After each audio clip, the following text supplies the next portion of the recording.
Good morning, good afternoon, good evening. Fancy meeting all of you here. That's right, folks. It is that time of the week again. Freaky Friday is upon us. And I know so many of you out there, like all of us on the Woo Crew tonight, are so looking forward to all of the information that we're going to get into over the course of the next 3 hours. Freaky Friday is like the bastard child of the X-Files having a baby with the Twilight Zone. It really is. This is all the kind of information that you probably won't hear anywhere else. And even if you have heard it somewhere else, I can guarantee that with the Woo Crew that is assembled here tonight, you're going to get an entirely different take on things. Now, I'm Kev Baker. Obviously, you heard me before the break with the brilliant Anthony Patch. But it's not just me here. Oh, no, because I'm joined by two of my fellow Woo Crew buddies. Woo! And the ghost from Doctor Who. So first up, we have Scotty Lopez. How you doing, man? I'm doing excellent, Kev. You see, this is where this faux Scott, this alter Scott kicks in. I tell you, I don't know why, but that whole warbly kind of robotic Scott, that kind of gives me the creeps, dude. Yeah, and maybe later on we'll get more into robotics, because I just saw a video today of the new and improved Atlas robot from Boston Dynamics. Well, I'm glad that it's improved, because some of its first outings were pretty ridiculous. But of course, as with any kind of technology, first or second generation, yeah, not too bad. But as things progress, and as we're going to find out with Atlas, the robot, later, I can imagine all of those teething problems have now been smoothed out. But it's not just me and Scott here tonight. Because for our massive audience out there, you're going to be delighted. Because he's here at last. And yes, myself and Scott covered a story about the Whistler out in space last night. He's back, he's decompressed, and he's here with us live. Johnny, welcome to the show, man. The Whistler returns. Yeah, I'm glad you could hear me last night, Kev. I was just trying to get hold of you because you wouldn't answer my text, so I just sent a message through space and time. Unbelievable, Johnny. And not only that, but you've done a good job of cementing my kind of theory that we're not living in an empty vacuum of space, but it's very, very active, and plasma, all that kind of thing's going on. And the noise you were making was basically giving even scientists at NASA a hint to the plasma that's out there. So I must thank you, John. Well, Kev, I'm just doing my bit for science, real science, Kev. Do you know what I mean? Actually, Kev, the last couple of days there, I've been watching a couple of space programs, and one of them was about dark matter, the amount of energy, the amount of changes that it does to the universe, yet we've never ever seen it. Do you know what I mean? So space just now, Kev, to me, it's everything out there is theoretical. So anything can happen out there. And as we see, Kev, on a daily basis, it is changing out there. There's things going on in space that we just don't know about. Fantastic. That's why I'm glad we've got you, though, Whistler, because you keep your finger on that space, that UFO pulse. And I know myself, Scott, and all the listeners out there, we're all the more knowledgeable for your opinions on all of that stuff. And talking of the audience, Johnny, it's just not the same when myself or Scott try to run through the roll call. You've got it down, man. Head on into the back cave, John. Get it done. The Wookiees await you. I'm in there just now, Kev. Again, thanks again, everybody, for turning up in amazing numbers to the Wookiee Cave. And with nobody in blue tonight, amazing. But not in either, John. I'm not in there. I can't find my way to the Wookiee Cave. It's like I've lost my GPS, dude. I just can't find my way into the Wookiee Cave. No, we banned you, Kev. It's a time thing. Do you know what I mean? go over that again in maybe in next month or two. Anyway, we start with Alyssa Lone Star, and we still have Mr. Anthony Patch here. We've got Armand, Carol Motzinger, we've got Coco, Daryl, we've got Daryl 36390, we've got Dorito, Epic Journeyman, we've got Fractured, Gabby Greyhips, we've got Gaz, we've got Illuminati, love it. We've got Iferian, we've got Mark 98 Hertz, we've got Moira, we've got Naga Ward, we've got New Head Understand, we've got Phyllis Lagan, we've got Rebecca G, we've got Richie J. Jones, Rock Lobster, the man himself, Mr. Scotty Lopez, SMJs, we've got Silamo, TFR Wiki, Valkyrie, we've got myself, Bison, C. Nelson, George Jones, Tammy Bonnett's husband. We've got Human Commodity, Jeff Vanes, Joe S, Little Giant. We've got Robbie 17, Shaza, Time Lord. We've got Uriah. Last but not least, we've got Veronica. Awesome, Johnny. Awesome. And I'm just looking at what Scott's put in the chat here. What's happening? What's Naga saying, Scott? Naga said you need to pop flares, Kev, and we'll send out a party to find you. But will my flares even exist if nobody's there to witness and observe them? That's how alone I feel right now out in the party. Schrodinger's flares? Schrodinger's woo cave. Is it there? Is it not? Take your word. Mr. and Mrs. Naga who will be listening to the show, Kev. Ah. Yeah, Mrs. Naga likes the show as well, so... Hello, well, Mrs. Naga. Great to see you here again. To echo that and give Mr. and Mrs. Naga a huge, huge Freaky Friday shout out. And for everyone else listening as well, because we do this for you. Now, I'd be lying if I said I wouldn't be looking into this information anyway. But the fact that we hook up here on a Friday for 3 hours between midnight and 3 a.m. in the UK, I mean, we don't just do that for the hell of it. We do that because we know so many of you out there appreciate what we do, and we appreciate what you do. So we're all just one happy family here, for now, anyway. And I say for now because it's that time of the month again. Yes, this is now a kind of monthly occurrence because the world is going to end on Sunday. Did you know, guys, that we're set for another end of the world day? Johnny, did you realise it was upon us? Oh, Kev, another one? Really? I mean, Kev, the last probably 1,000 and probably before that, have never ever worked. What's the difference with this one, Kev? Because this one must be, I don't know. What is it? Well, I thought that behind the sun? Is it hiding? Don't start with 6 moons.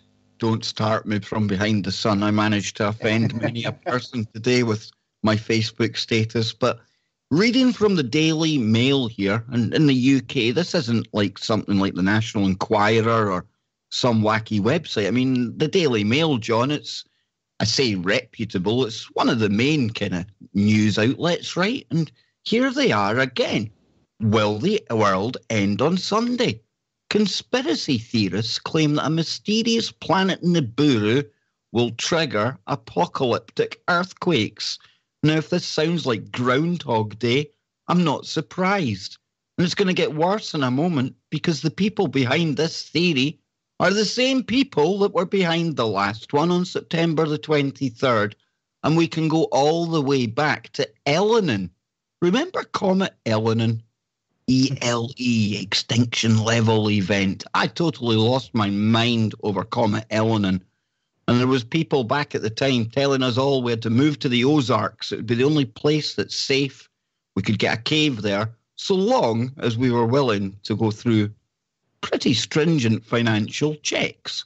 Well, these same people are back, and they are now telling us that September the 23rd, they were wrong. What's going to happen is Nibiru is going to destroy the Earth on November the 19th. And they say it will bring with it, and this has already started, a deadly series of earthquakes that will obliterate our planet.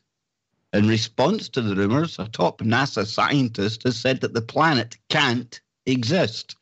Now, that there too I have contention with, because to say that a Planet X, a Nibiru, a Planet 9, whatever name you want to put on some extraplanetary body that thus far we haven't seen, for them to say it doesn't exist is as ridiculous as to say it's going to hit us on Sunday. But just let me read a bit of this out, and then, Scott, I'll come to you first for your thoughts, okay? Conspiracy theorists are yet again convinced that the world is about to end thanks to Nibiru. Now, Nibiru was meant to destroy the Earth on September the 23rd after a Christian numerologist claimed it was about to collide with our planet. Now, after that prediction flopped, we are still here. Some have claimed that Nibiru will trigger apocalyptic earthquakes on November the 19th that will obliterate our planet.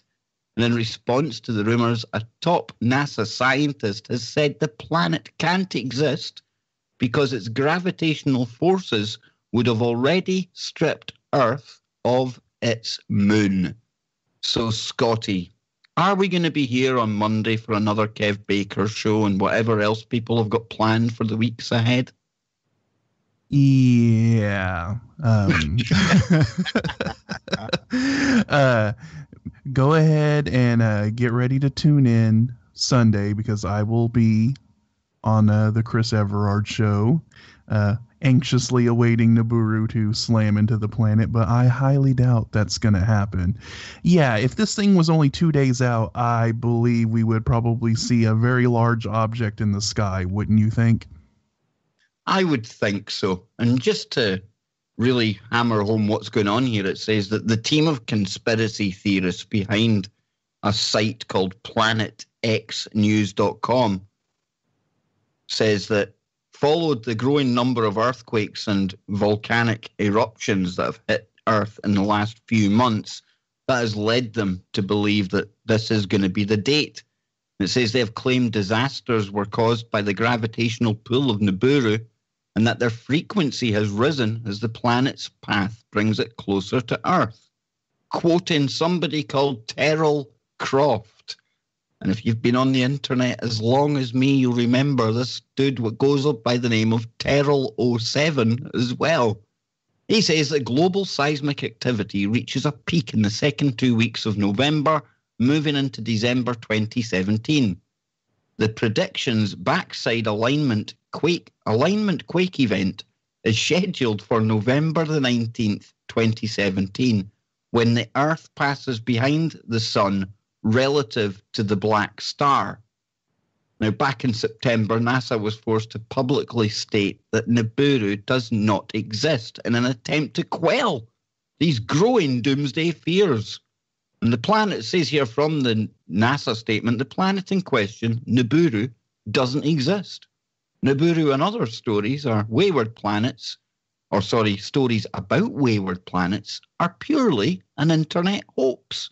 There's no factual basis for these claims. If Nibiru or Planet X were real and headed for an encounter with Earth, astronomers would have been tracking it for at least the past decade, and it would be visible by now with the naked eye. So, Mr. Lopez, your thoughts on Terrell Croft's claims that the big event is going to happen on Sunday? Womp, womp, womp. That's my that's my thought on this. I mean, come on, this is ridiculous. It seems like people just come out of the woodwork now and just say the world's going to end. I mean, how many times have we went through this? I mean, the track record of doomsday predictions has not been very good. I would say, because hey, we're still here, right? It's ridiculous. It's all just fear mongering and hype, and it's all just to get clicks to people's YouTube channels, and it's totally ridiculous. It really is. And I mean, if you're one that follows Bible prophecy, it says right there in the Bible that the nobody knows the time and the place that the world is going to end. It's unknowable. Only God himself knows. So for anybody to put a date on any of this, it's just completely ridiculous. No, I couldn't agree with you more. And, you know, Johnny, just coming to you with another part of the story, David Meade was the mathematician or the numerologist who was very much at the forefront of the September the 23rd claims. Now, from this article, it says that after NASA's predictions came true and the apocalypse didn't occur on September the 23rd, Christian numerologist David Meade, who first claimed Nibiru was on its way in a series of YouTube posts, clarified his position. Mr. Meade, who also writes for Planet X News, said that the apocalypse has in fact been delayed and was never predicted to arrive on September the 23rd. Okay, so what happened? Did Nibiru get stuck in traffic or something? I mean, how do you delay the apocalypse? Well, you know, this is one of the problems I have, Scott, one of many. And it says that, speaking to the Washington Post, Mr. Meade said the date only marks the beginning of the end times. Now, again, as Scott said there, anyone who's any Christian of any worth at all would know that even the Bible states that no man, not even Jesus himself, would know the hour or the day. But yet there are people who claim to do so. And Mr. Meade used the biblically significant number 33 and his interpretation of the book of Revelation to suggest that the legendary and widely debunked planet Nibiru would strike Earth on the 23rd of September. So, let me just make something very clear right now, because no doubt by this point, when this is on YouTube, there'll already be people commenting, what a hypocrite I am. I do shows on Planet X, Planet 9, Nibiru, and yet here I am ridiculing a claim that Nibiru is going to smack into the planet come Sunday or come any other date in the near future. Now, I do believe there are at least one, maybe more, extraplanetary bodies out there, whatever kind of wide elliptical orbits they may be on. You've got the people from Caltech. They came up with the Planet 9 theory, and most of the telescopes, the radio telescopes around the world now, are trying frantically to plot where Planet 9 may be. Add to that all of the amateur astronomers who are looking at XYZ every night in the sky. And I think by now, folks, if there was something incoming or close to the rear side of the sun, one of these would have at least alerted us to something going on by now. Not to mention the fact that with our own naked eye, we would probably be seeing interactions between the sun and this red dwarf. I'm still startled, Johnny, by the fact that iPhone or Apple and Samsung didn't make a bigger deal of the fact that they've got a Nibiru filter on their iPhones and their Samsungs, because it seems to me, despite hundreds of thousands of pounds being spent on some of the amateur rig-ups out there, when you get these amateur astronomy groups coming together, it's always the iPhones or the Samsung who captures this incoming planet, Johnny. And all of these telescopes, well, they obviously need recalibrated with the Apple filter that sees Nibiru.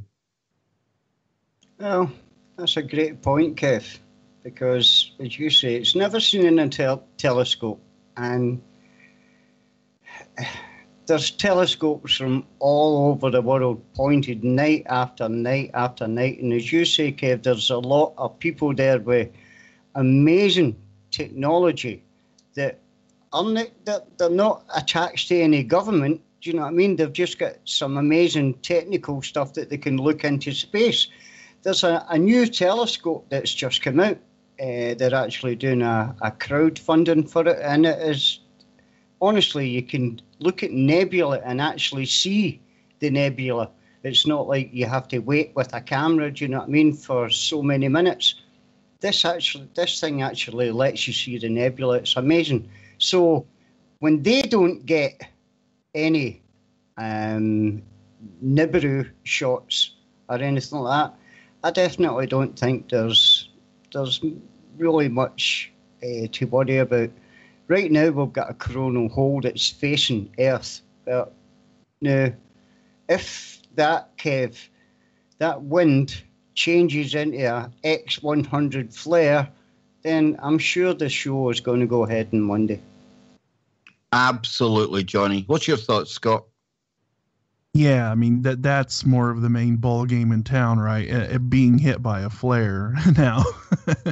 now that's a whole different thing. But yeah, I mean, like you said, I mean, if we have all these amateur astronomers with like really, really expensive high-tech equipment, they would have saw something by now, even if, say, NASA decided to hide something from us and not tell us about something that they've seen. At least the amateur astronomers would have seen something like this. But, you know, going back to what I was saying, if this thing was 2 days out and this thing's supposed to be slamming into us on Sunday, you wouldn't even need an amateur. You wouldn't even need a telescope. You'd just be able to stand outside and see a gigantic thing basically covering the sky. You would just see a giant astronomical body just completely covering the sky. You would see it with the naked eye. So, nope. I think by next Thursday, I will be happily enjoying my Thanksgiving dinner. End of the world is a no-show. Absolutely. And again, today, I was offering somebody information about how I was amazed that the Apple and the Samsung phones come with a very special filter that can see Nibiru. I was obviously being very, very sarcastic.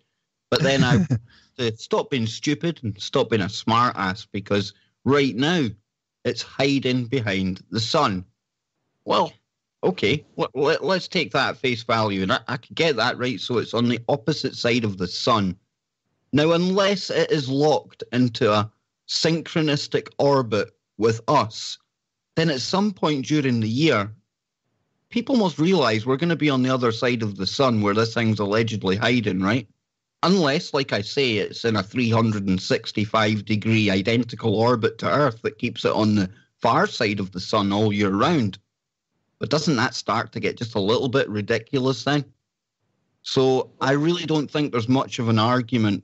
And if it is on the other side of the sun, how would it get here in 2 days? Exactly. What if it's a cloaked Nibiru? You have to define a cloaked Nibiru, John. I mean, we're talking Nibiru being so like right before it slams into us, they like decloak like the Klingons. Yeah. Could it be like a prey? Could it be like maybe we've all got it wrong and Nibiru is actually the name of one of the motherships in the secret space program? I'm just thinking, if it's going to decloak and make a fast kind of rapid 2-day swing round the sun, it's going to have boosters on it of some direction, right? Some kind of description. That they have it tied to the sun with a giant rope, and they're just like swinging it around, like that game you play on the playground with the ball around the Absolutely. pole. You know, as you can tell, I'm certainly not going to be getting worried about any of the end of the world dates coming up this weekend or any of the future ones that come out after this. Because like Scott knows, none of us know exactly when anything is going to happen. And if I was paying attention to anything in space right now, I mean, that coronal hole that you're talking about, John, I wasn't aware of that, but that kind of thing poses a lot more danger. That's the more concerning thing to look at is the the coronal hole and any sort of a CME release from the sun. Now that is a more realistic threat that I think people need to pay attention to. But again, like I say, I do have some kind of gut feeling, some kind of inclination that what we know about our solar system most definitely isn't the complete picture. And considering most of what we know about the solar system comes from NASA, means that we probably know very little at all. But when it comes to some planet hiding behind the sun or going to hit us on Sunday, I think I can safely say that the Kev Baker Show will be live on the Monday. And Johnny, after this Sunday passes, I imagine it might take a week or so, but we'll be putting out the next date for the end of the world after that, right?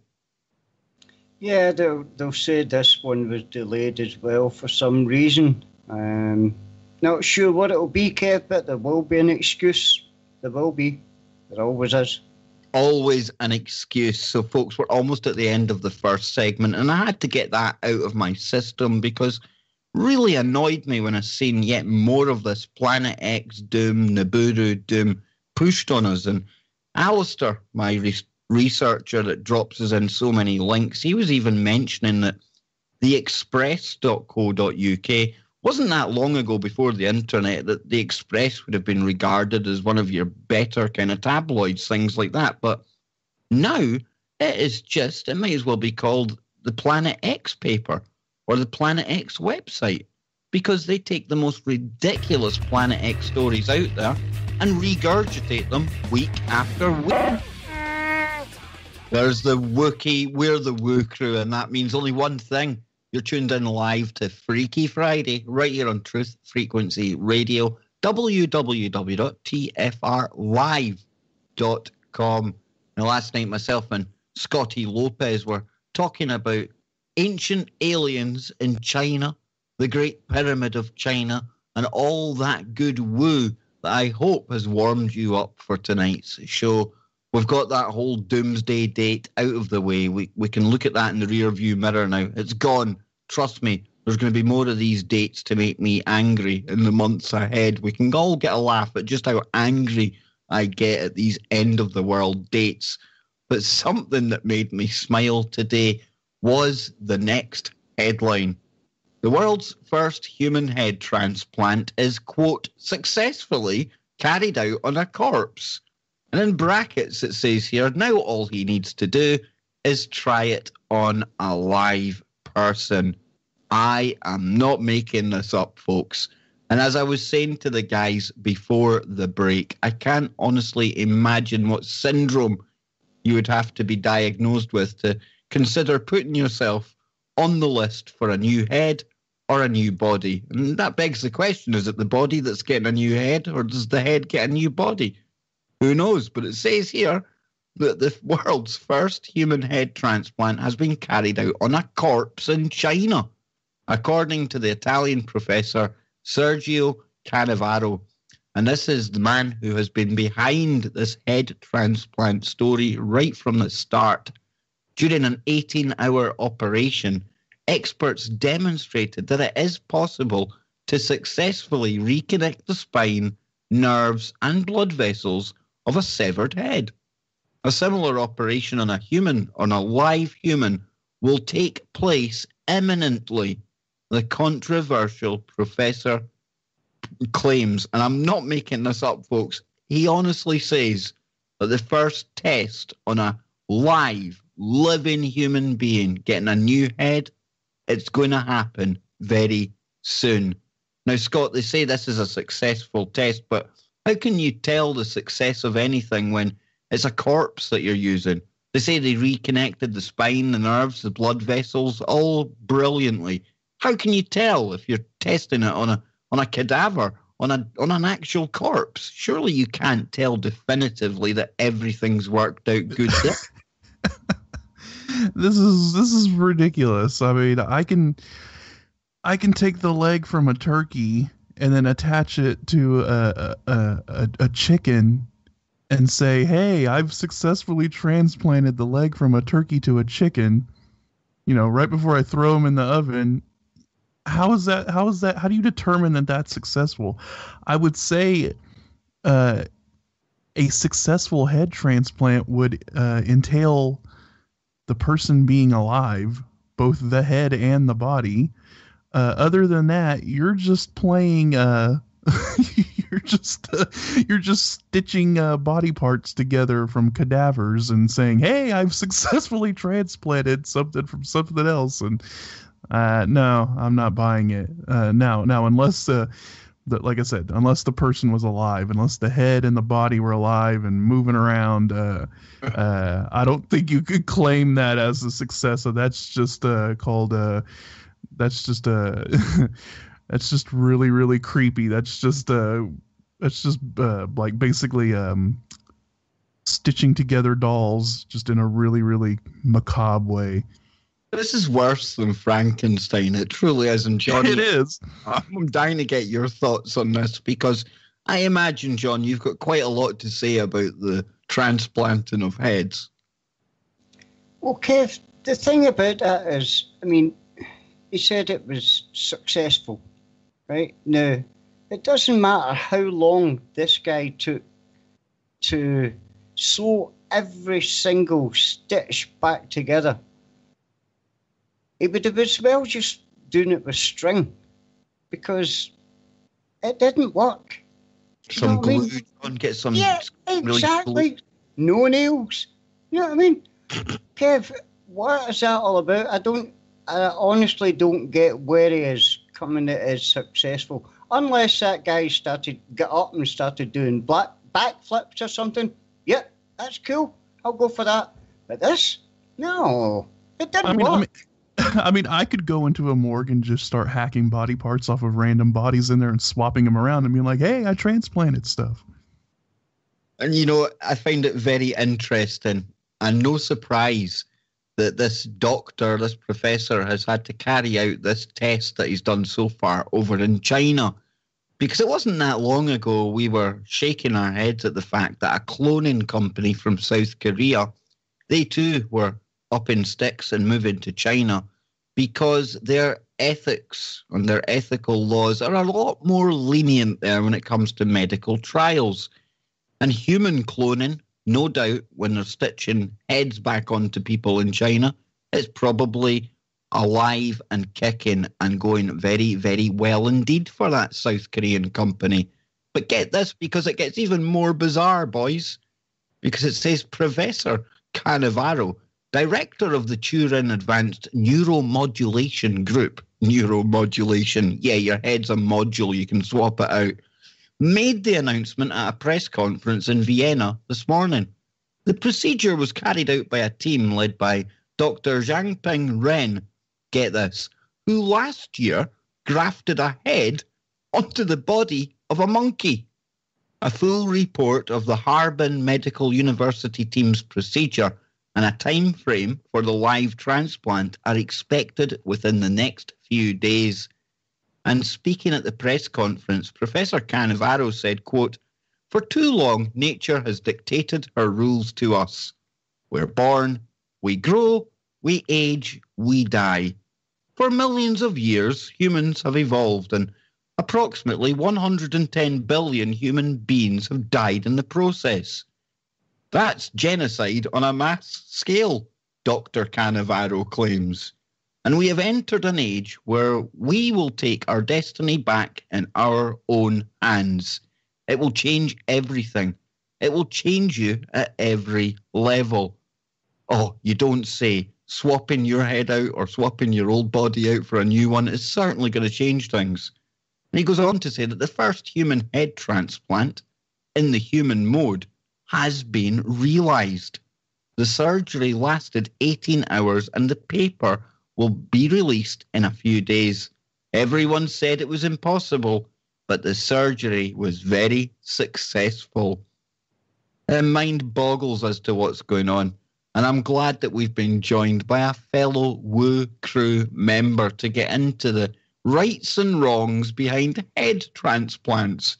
Joe Joseph, welcome, man. I'm glad you've come and brought some sanity, some logic to proceedings.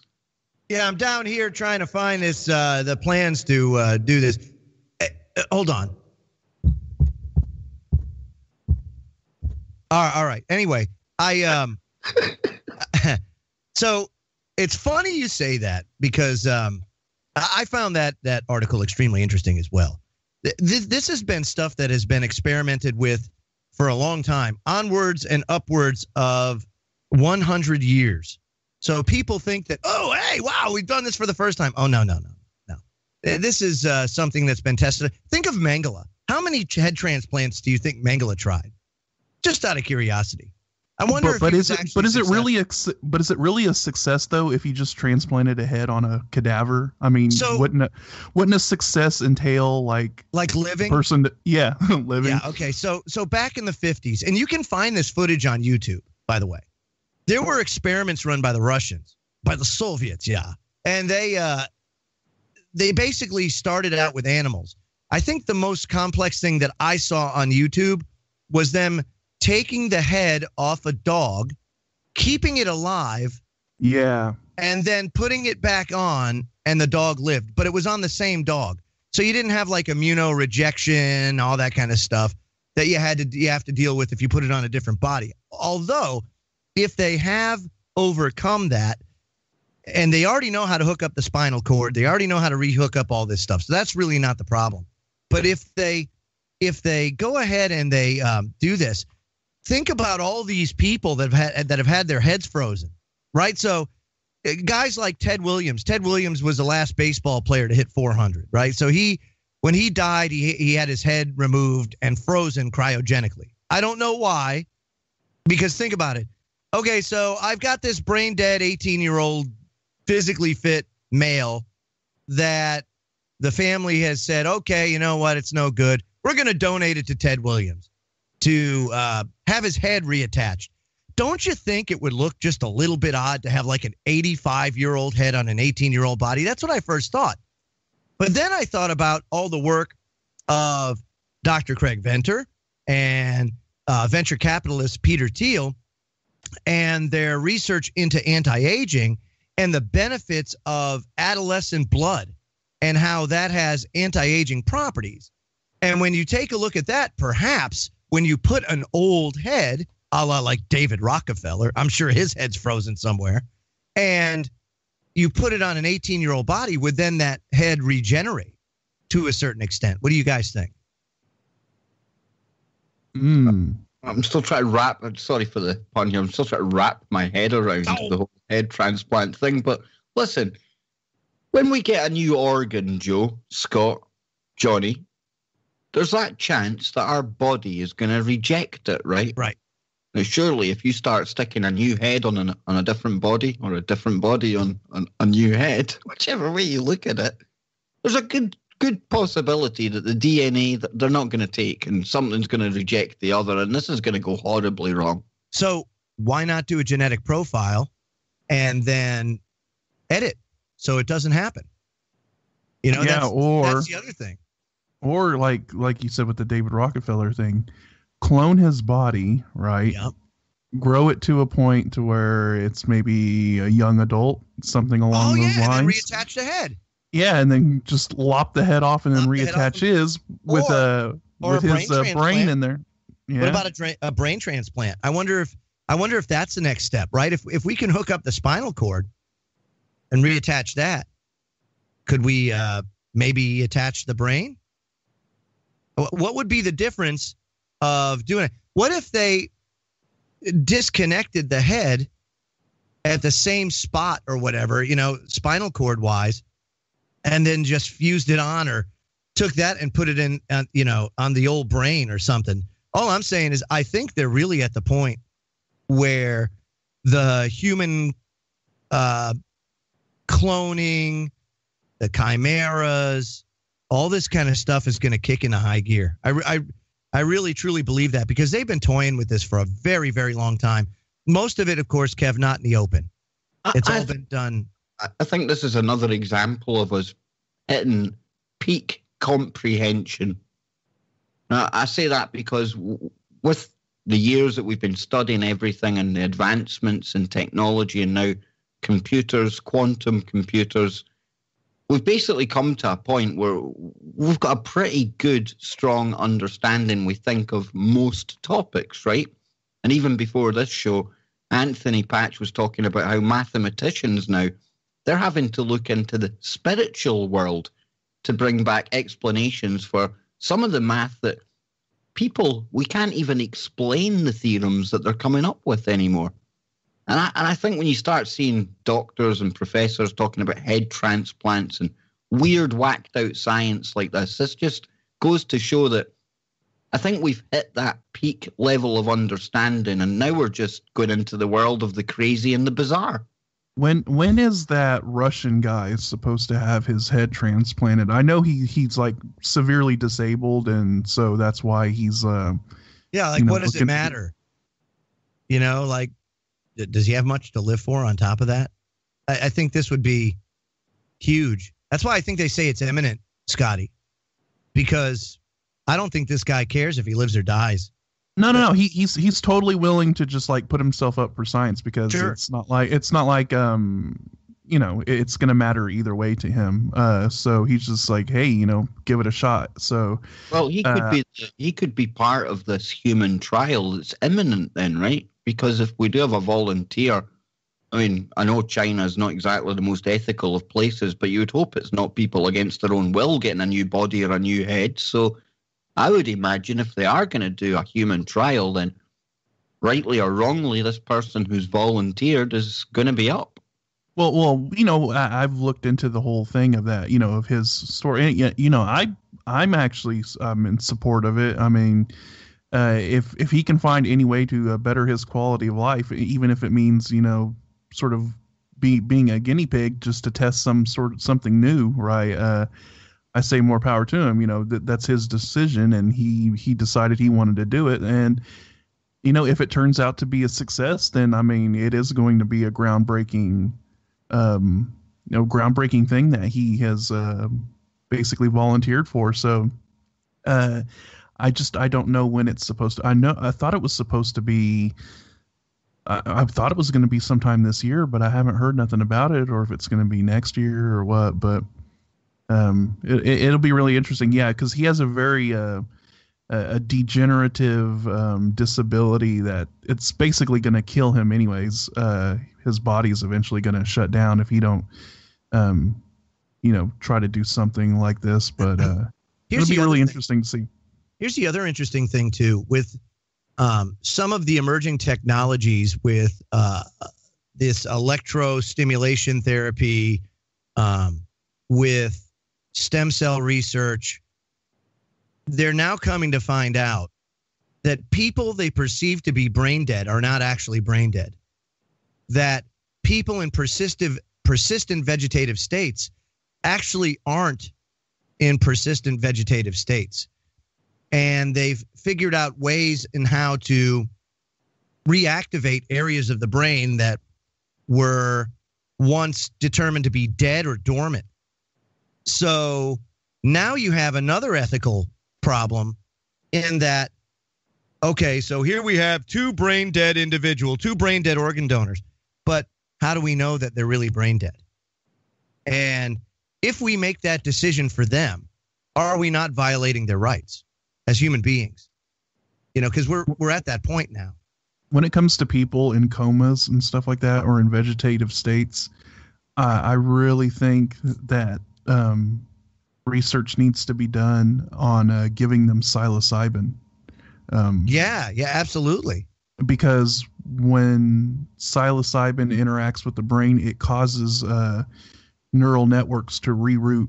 So, and Scotty, I wonder if there's a way of like waking people out of comas and stuff by giving them psilocybin. I don't know, but I am willing to volunteer. I am willing to put myself up for scientific experiments.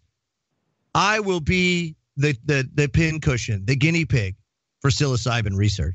Exactly. I wouldn't want to wake up, dude. I'd be in like the best trip ever. I will fall on my sword for humanity.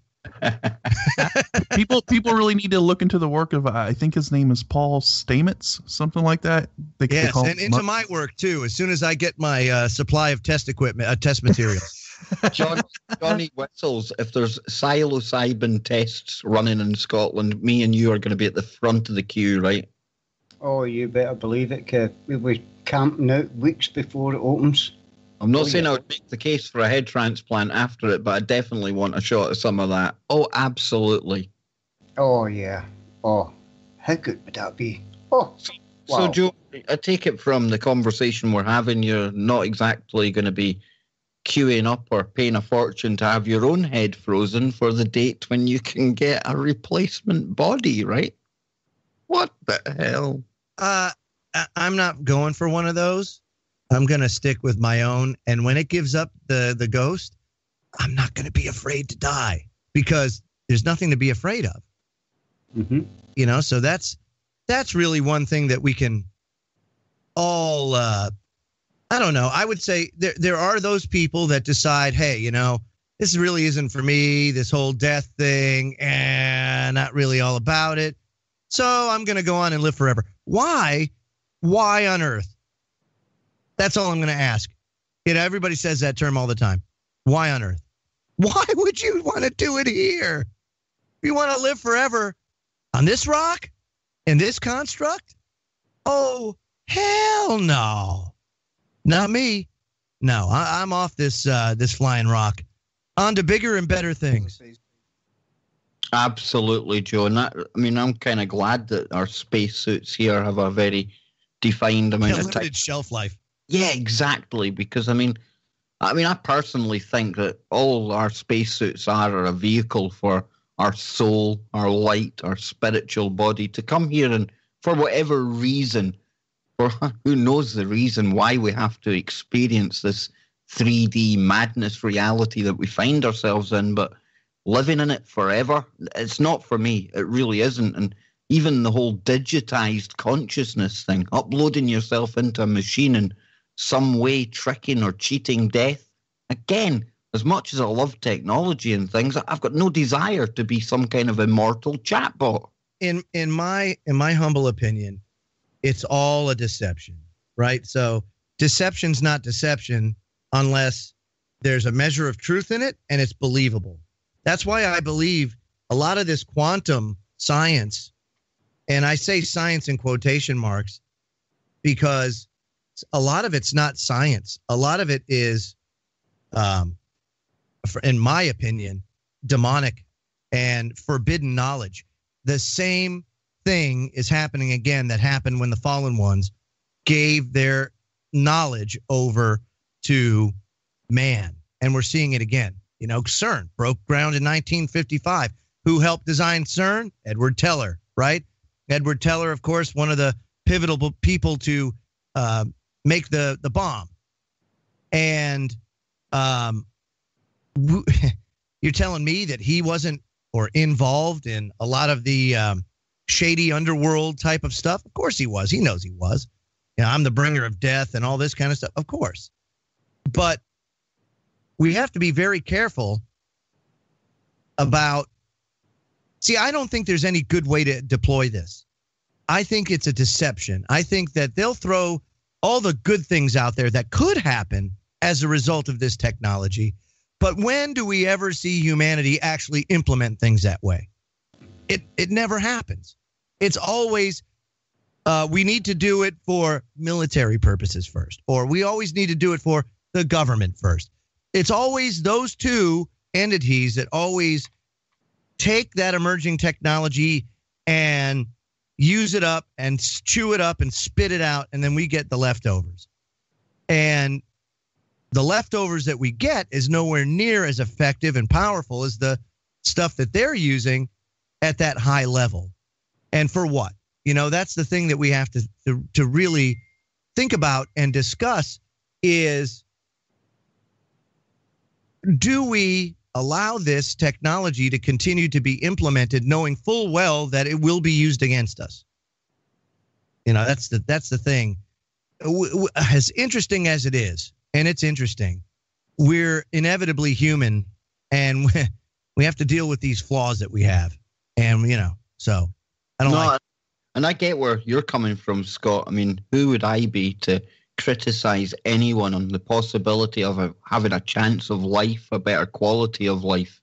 That is definitely not my place to be saying anything. But when you look at the people behind this head transplant stuff, they're not actually thinking about people who they can help that may be paralyzed, things like that. They're talking about cheating death.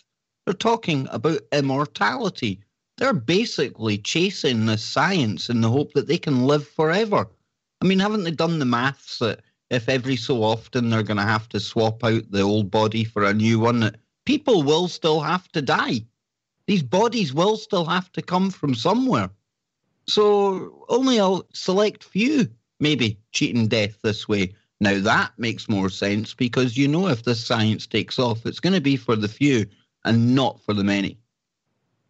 Yeah. So then we're getting into a weird, area here where, okay, what about the the quote unquote donor body, right? I mean, what right. What rights does that person have, or do they consider that a person, right? So, is the body just grown in a vegetative state where they say, well, he don't have a consciousness, it's just a body being grown? And who gets to pick and choose, these kind of, it brings up a lot of like weird ethical issues here that you have to start wondering about. If they do start cloning people, what rights does the clone have?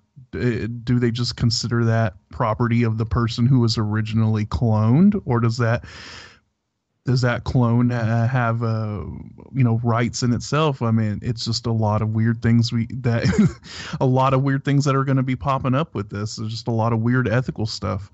Here we are yet again, stood in the middle of the uncanny valley. And Johnny, yeah, I know you have got work tomorrow, my brother. It's been great to have you here for this first hour tonight. I hope you can join me next week at some point. But your last thoughts for the listeners, John, on head transplants, and you know what? Just anything at all.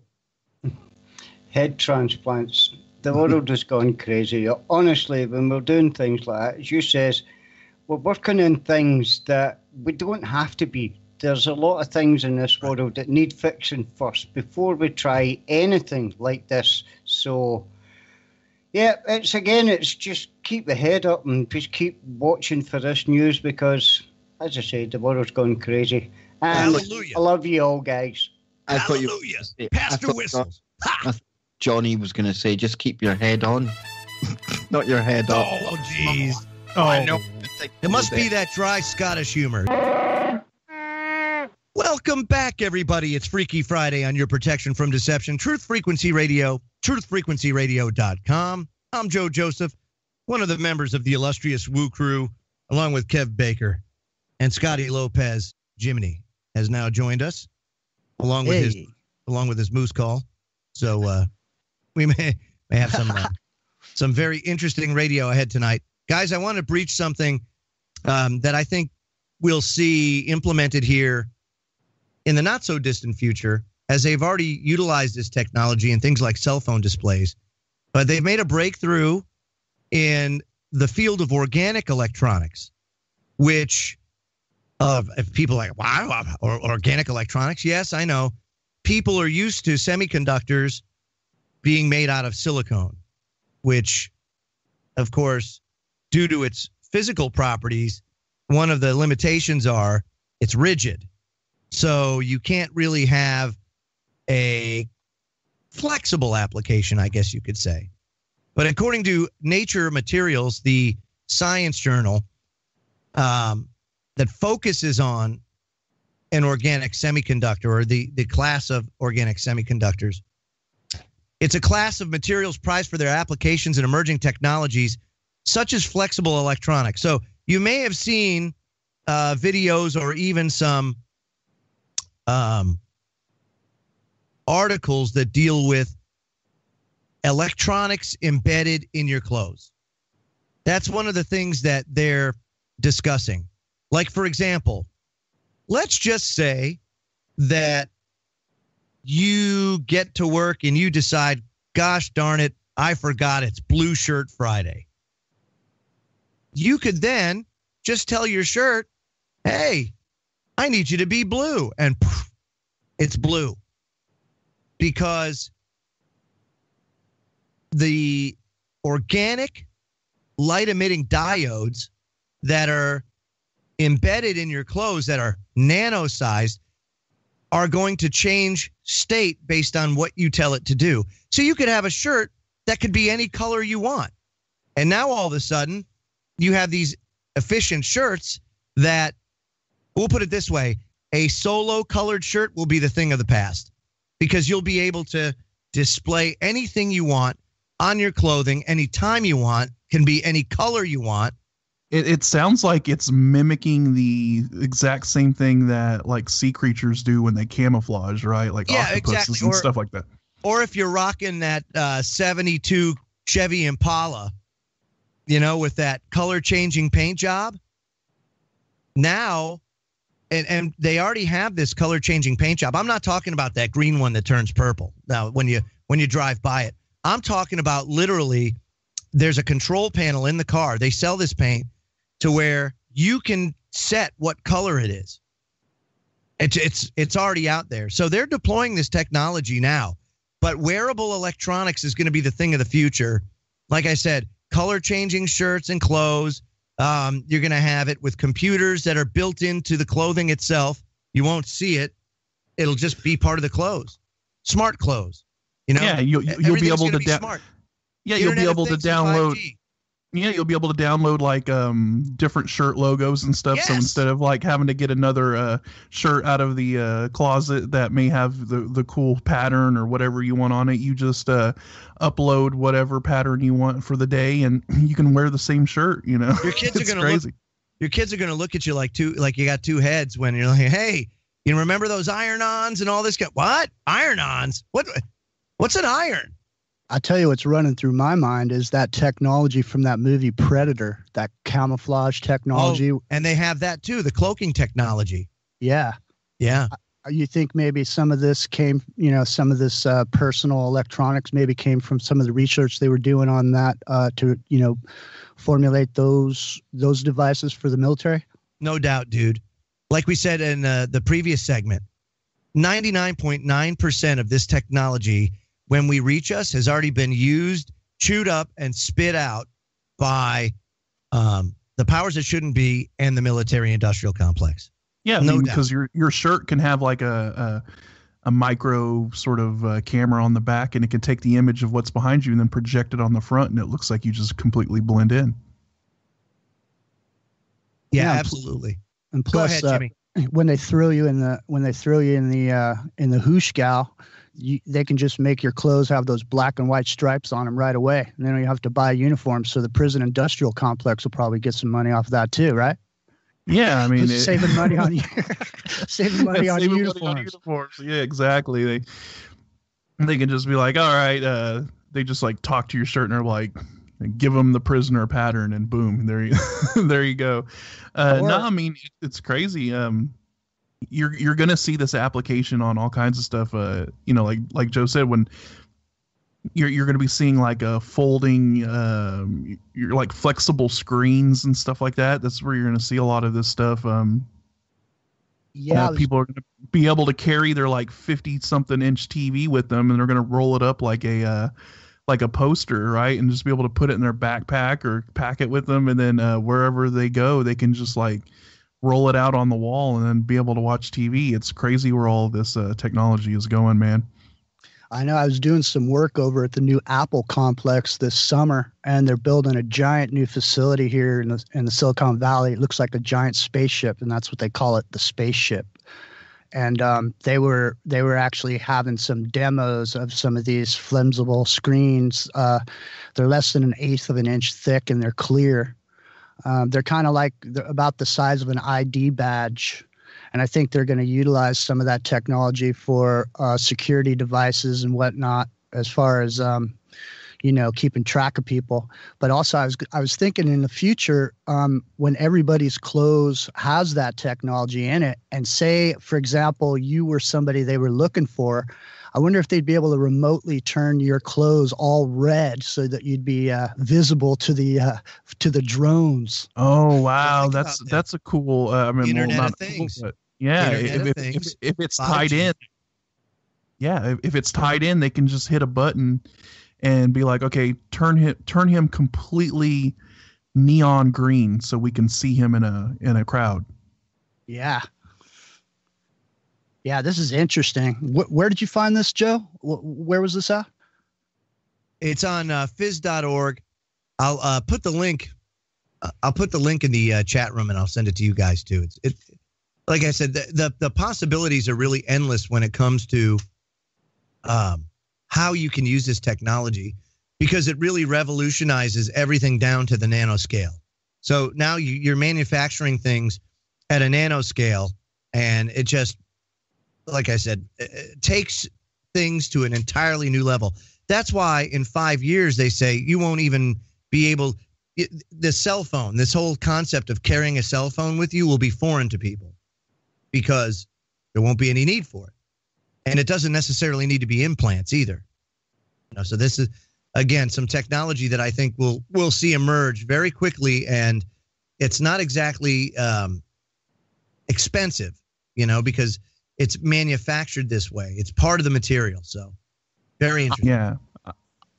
I've been involved in a couple of R&D projects over the past 3 or 4 years, and one of them was a project for Walmart. And basically what they were doing was they were installing RFIDs in all the products. And then basically what they would do, you have a shelving system that basically has a Wi-Fi connection. And these RFIDs are excited by the frequency. And so like if a guy comes and takes a few pairs of pants off a shelf, an order goes to the back room and says on shelf, whatever, 1, 2, 3, we need 3 new pairs of pants out there. And so basically the shelves are constantly stocked. They know what clothes you buy. So for example, in the future, when they eliminate the cashier and have everybody just walk out with their phone, your phone is going to take the RFIDs of the items that you have and put it into your credit card and deduct that money out. When you walk outside with the basket, there's a scanner over the door, and it scans the RFIDs of the items in the basket and creates an inventory and justifies that up against your credit card receipt and allows you to walk out. And they're doing one of these stores now. That same technology is being utilized by Amazon, and he's got a store. He's got a store he's throwing in up in Seattle where it's exactly what I'm explaining. It's no cashiers, and it's an experimental store. But I honestly, with the stuff that I've done, I can tell you we're probably all going to be seeing this within the next 1.5 years, 2 years. You're going to be seeing this roll out pretty heavily. I mean, even in working in security, I mean, a lot of the stuff that you're walking about stores with now might be quite creepy to find out that that's been watched on monitors, not you per se, but maybe some of the items in your basket.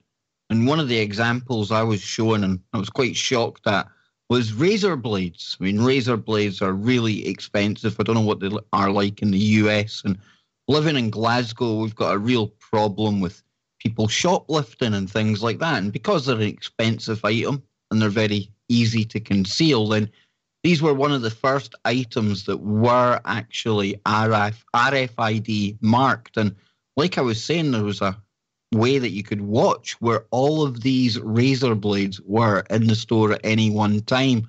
And this was to try to prevent the stealing going on. But, I mean, this is just the first step towards what Jimmy's talking about here. And think of all these people who work in your local Tesco's or Asda's here in the UK, Walmart's over there in the US. It's a lot of workers. If it gets to the stage, Joe, Scott, Jimmy, where we're just walking towards the exit of the door and it knows automatically how we have to pay and Bob's your uncle, I mean, there's yet another industry that's going to have a lot of people out of work looking for jobs just at the same time when all the robots are ready to take over everything as well. Exactly. The robots are the ones that'll be restocking those shelves. They'll be just coming out of the stock room, and they'll just use those robots to ride right over and restock the shelves. And hopefully, Scott, it won't be the new Atlas robot from Boston Dynamics that's refilling the stores, right? Let's hope. So Ange made a great point, and I think we kind of need to explain this a little bit. Since we're talking about this technology and the ability for it to be exploited, like you guys just articulated very well, what is the Internet of Things? Because a lot of people don't know what that term really, truly means. So I want to define it real quick. So the Internet of Things is basically the network of physical devices, of vehicles, of home appliances, and any other embedded items embedded with electronics, with softwares, with sensors, with actuators, and anything with network connectivity that enables these things, right, to connect and exchange data with one another. So when we talk about the Internet of Things and we talk about the emergence of 5G, the reason why 5G is so pivotal to it is it brings a wireless aspect outside of the Wi-Fi from your house.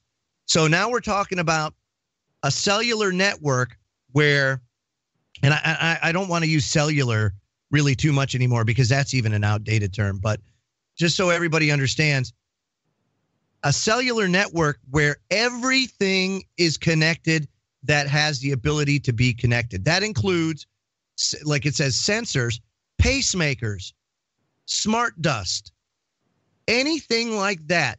Medical as long devices. as it can pick up a signal, it's as connected. long as exactly. Your shirt. You know, digital. Oh, here's one that pissed me off the other day. Again, the brain over here found it, and I'm not talking about me. Digital pills. Now, they're starting it with the drug Abilify.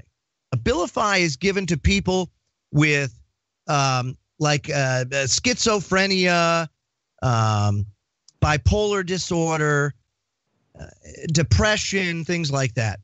And what these digital pills do, they're embedded with a microtransmitter that sends out a signal. You wear a patch on you, and then that patch transmits its signal to your cell phone or other device, and that data is transmitted to your doctor to ensure that you're taking your pills as prescribed.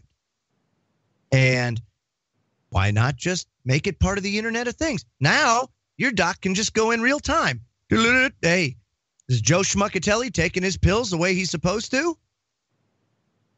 You know, they can tell if you put it on your tongue. They could tell if you snort it.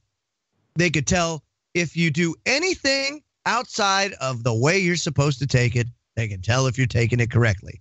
And they wouldn't have to see anything or call you and say, hey, we need you to come in and we're going to count your pills because we don't think you have we don't think you're a human, basically. So we're just going to treat you like a freaking slave dog. And we're going to count your pills because we don't trust you. Well, now they don't have to do that. Now, all they got to do is just, no, they're not taking it as prescribed. So maybe instead of even getting a letter, you just get like this big, fail sign on your phone. Fail, fail, fail. Now you're kicked out of your doctor's office or whatever. Blackball.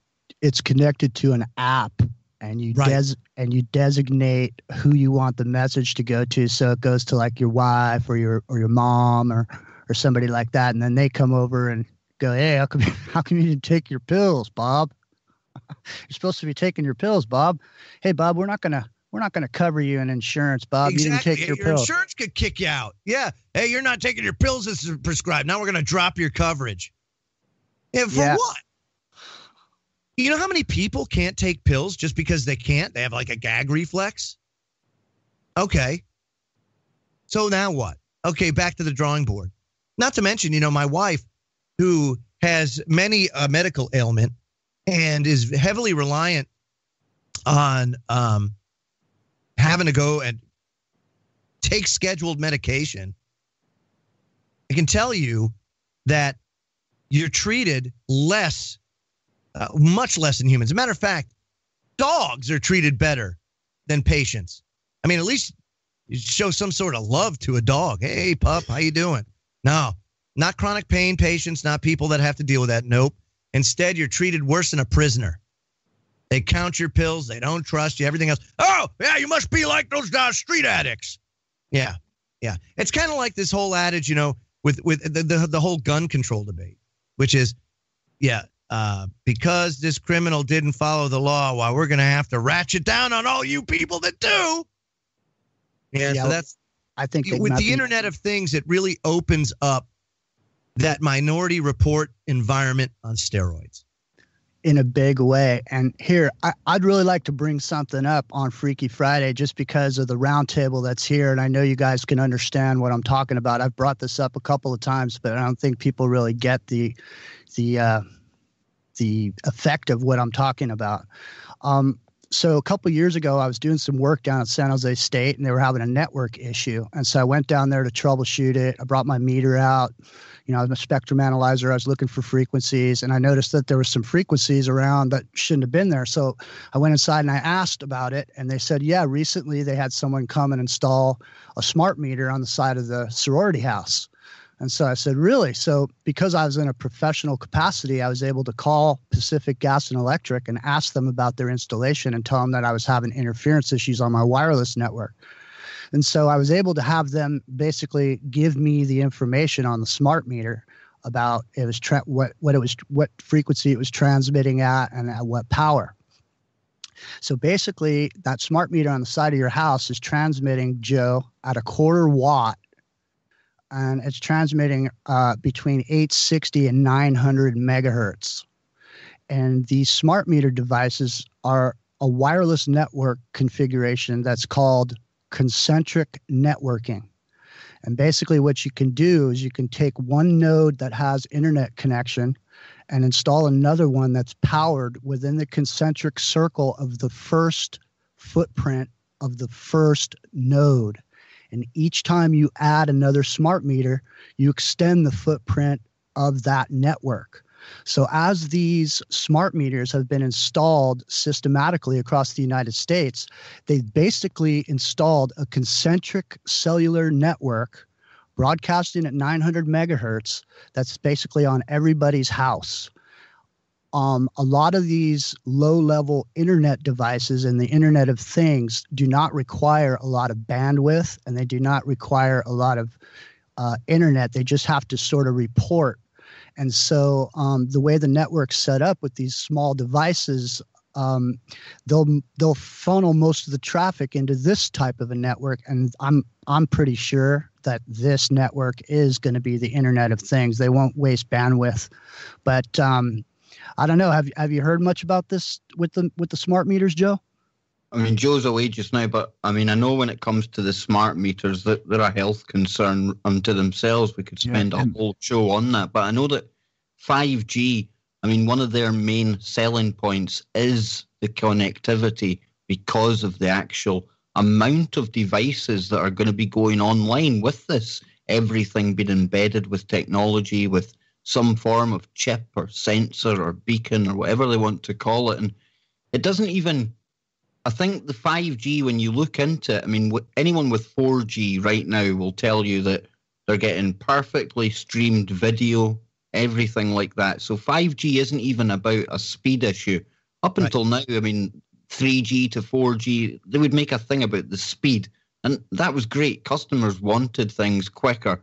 But now we've got to that. This 5G, I mean, from what I've looked into, and this doesn't take away anything from these concentric networks at all, Jimmy, because this is new information on me, but the big selling point on 5G for the Internet of Things is the connectivity, because you can get so many things actually connected through that one 5G signal. Right. Now, again, whether that is just some kind of line that they tell the public so that they can roll 5G out for all the nefarious stuff that we know, and Bingo. They could very well use the concentric networks that you're talking about for some of the load that's going to be produced by this Internet of Things. Really interesting, Jimmy. I'll need to check into that more. But, Joe, I mean, 5G, 4G. Yeah. Well, couple that with the nanosat technology that's now out. Remember, you're talking about putting satellites in space basically the size of the palm of your hand that will give connectivity to the entire globe. And that's basically what they're doing. They're deploying these nanosats up there. Do you want to know what the X-37B is all about? That's what it's about. People have this idea in their head that these satellites have to be huge and clunky. They don't anymore. They're the size of cubes.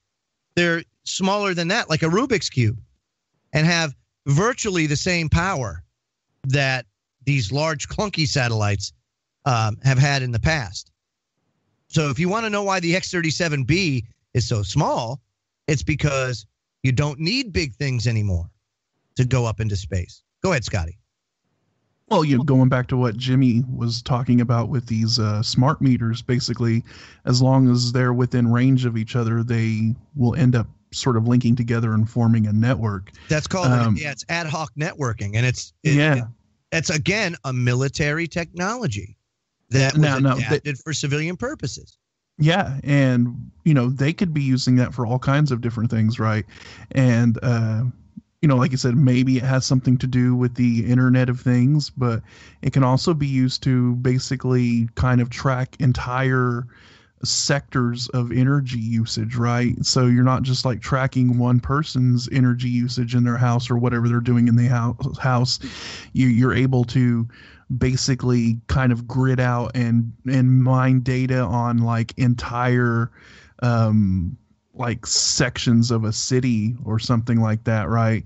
As long as those smart meters are all kind of connected, they're able to kind of filter that data. Or if they want to just say shut down an entire area of the city, they can just like knock everything out as long as everything is connected on that network or that grid, right? So I think there's like multiple uses for this basically like daisy chaining network that Jimmy was talking about. The other thing is too, you can get targeted by these frequencies, because what they can do is they use your cell phone to triangulate your position. So I know, Kev, I know you've done a bunch of shows about targeted individuals, but on a low level scale, a lot of people here in the U.S., you hear a lot of people saying, hey, I wake up every day at like 3:30 in the morning. Every morning I wake up at 3:30. And it's because they do data bursts with these smart meters at a certain time every day. And so you find that these signals are blasting through your house every night, 900 megahertz at a quarter watt. That stuff penetrates. A quarter watt, a lot of people don't think that's a lot of power, but it really is when you speak about RF and the fact that you're in such close range. Now, it may not burn you because it takes a lot more energy to burn you, but over the course of time, you're talking about long-term health effects as a result of this. And again, it's cumulative. I just saw a comment in the chat room about how satellites are fantasy, and it's because we have these cables along the bottom. And absolutely, we do. Along the bottom of the ocean, there are huge transatlantic, transpacific cables that run all over the place. Reason being is because up until recently, we weren't able to have the bandwidth. Welcome back, everybody. We're halfway through here on your protection from deception, Truth Frequency Radio, truthfrequencyradio.com. It's Freaky Friday, and of course, after us, stay tuned because Chris and Cherie Gio will be taken to the airwaves. And so before the break, we were talking about transatlantic cables, the undersea cables that are used to be telephone, used to be telegraph. Of course, now they're fiber optic, and they carry loads of data all over the world. The globe is connected via these cables. They are still the primary means of internet and the transfer of data and all that stuff around the world. However, this nanotechnologies, nanosats, have basically almost rendered that obsolete. Of course, they'll never be obsolete. They'll always use them, and good for them. I mean, why not? However, due to the fact that you can throw so many of these things up there and have such a very small, it's a very small footprint up there, you now have the ability to have that bandwidth that you were capable of having through these undersea cables. And because of the way that we've improved the efficiency of communicating over RF to these satellites, and the packet losses are so low now, and your efficiency is so high when it comes to data transfer, you don't have to worry about that reduced capacity and that reduced speed, because your systems are working so hard trying to correct all the data that's been corrupted. So all that's gone. Now it's smooth. So now you have coverage all over the planet, something that you still to this day really don't have, but that you will have with 5G, or at least have the capability of accessing it from at any point on the planet, anywhere. Go ahead, Scotty. Yeah, I mean, I'm just kind of putting this in the perspective of a PC gamer here. This is why I still have my computer hardwired in with a CAT cable, right? Because it reduces your latency and you get a solid connection. That's the same concept here. Those underwater cables are basically the hard data connection. And like you said, up until now, the satellites don't really provide that connection. I mean, it's just like when you're using Wi-Fi. Even if you got a good router or whatever, you're not going to get that same solid data transfer and that solid signal that it would be if you just hardwired your Cat5 cable into the back of your PC. So, it's the same concept, but, this whole 5G thing, it's the game changer, right? It'll actually provide that wireless network that has the same speed and the same data transfer rate as, the hardwired internet that is going under the ocean. So yeah, it's becoming obsolete, but that's why the 5G thing is such a big deal, because now you don't really need that. You're going to have that speed just in the air all around you at all times. Yeah. Hey, guys, I got to tell you, I really do appreciate, and I know, I'm sorry, Kev, that you can't see this. It's really a shame. Oh, you do this on purpose. It's okay, Joe. It's okay. But Millie in the chat has been making some very relevant comments tonight, and one of them being, she says that these nanosats sound like another Arthur C. Clarke fantasy. And boy, Arthur C. Clarke, that's another can of worms we could open up, isn't it, Kev? Oh, absolutely. I mean, myself and Scott, not long ago, we went over his vision of the future. Yeah. And rightly at the time when we were playing the clip, that people in the chat room were saying, bit of a questionable, dodgy character. And absolutely, but you've got to understand, he had his finger in many, many of these elite pies. And that's how he had a very good grasp of not only what was going on at the time, but it's hardly predictive to tell what's coming in the future when you know all the white papers and you see all the plans, Joe. Right. You got to remember that a lot of his stuff was based on his intimate knowledge of what was actively being worked on, and also, who they were communicating with. So I'm just, when you look at Arthur C. Clarke and all of the stuff that he gets into and talks about, and the fact that he's considered one of the visionaries, I kind of chalk it up. It's akin to Brave New World. It's akin to 1984, that kind of stuff.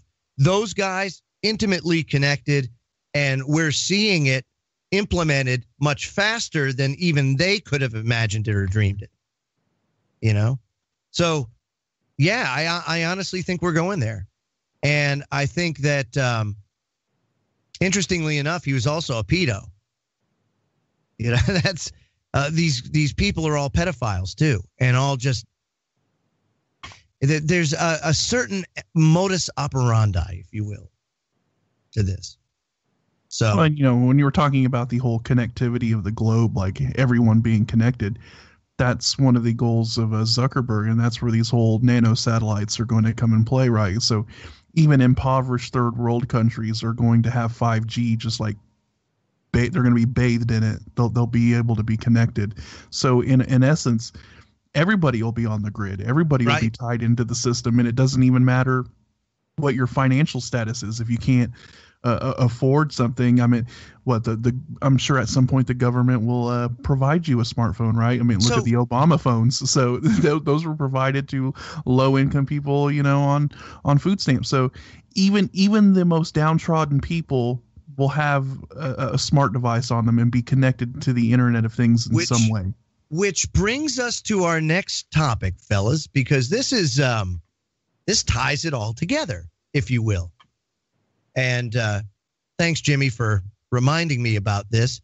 But recently, and of course, like 10 months ago when KBS covered this, of course, I do it when it's archaic and just, I wipe all the dust off it.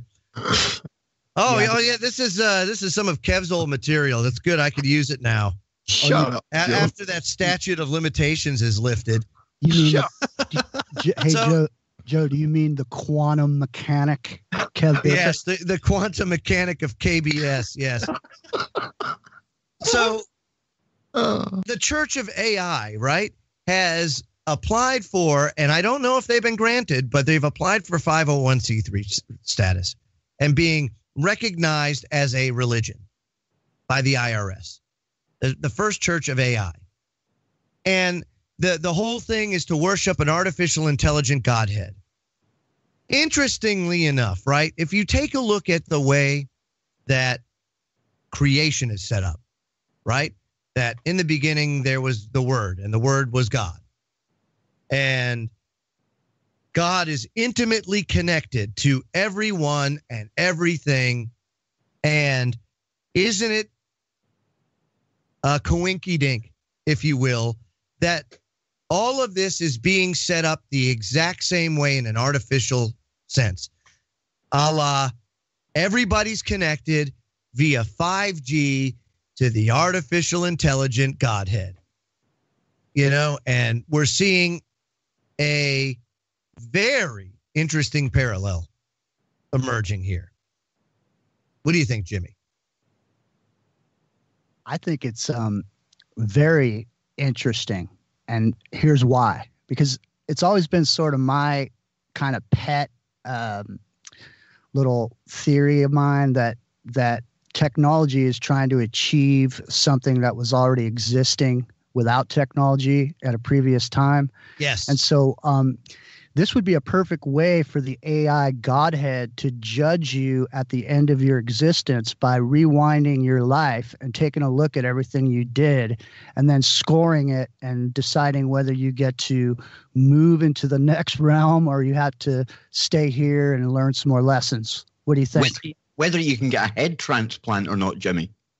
Yeah. Have you scored well enough in your life to acquire a head transplant? Or even better, if you get a certain score, maybe you can just upload yourself to a cloud, Joe. But yeah, exactly. Do you see where we're going with this? And Jimmy makes such a valid point. It's a deception because we're already capable of this.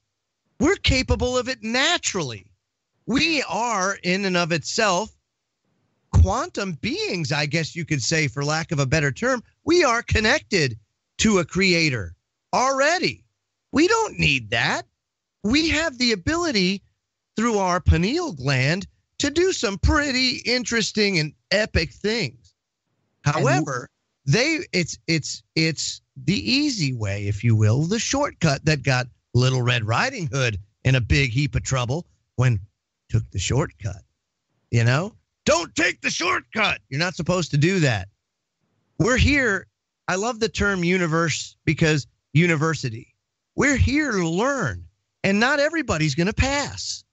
And to get to that next level, which requires death, you have to do certain things. You have to reach a certain point in your life and grow as a human to make it there. It's really simple, but it takes a lot of work. A lot of people want life to be easy and frictionless, and it shouldn't be this way, and people shouldn't suffer. Yeah, 3 billion people shouldn't starve to death, but they do, you know, but we live in a very insulated, people in the first world, in Europe, in the UK, here in America, we're insulated from all that, from the suffering, you know, and all that. Can't even fathom not having something to eat for days on end or fresh water, unless you live in Michigan. You know, so the thing that we've seen is the emergence of the culture of convenience, the removal of God from society, and replace that with your government God. And now that's being replaced as everybody is connected via 5G. And then the emergence of these AI wonderlands, if you will. There's utopian alternate realities that Google's designing to get everybody in there. And then you have your artificial intelligence running it all, a la your Godhead, that now this first Church of AI seems to want to worship. I mean, we're really batting 1,000 here, humanity. Yeah, and we're all networked, right, through our DNA. Right. That's our little. That's our natural network. That's our little device that we can connect to each other with. You know, I think you're 100% right on that, Joe.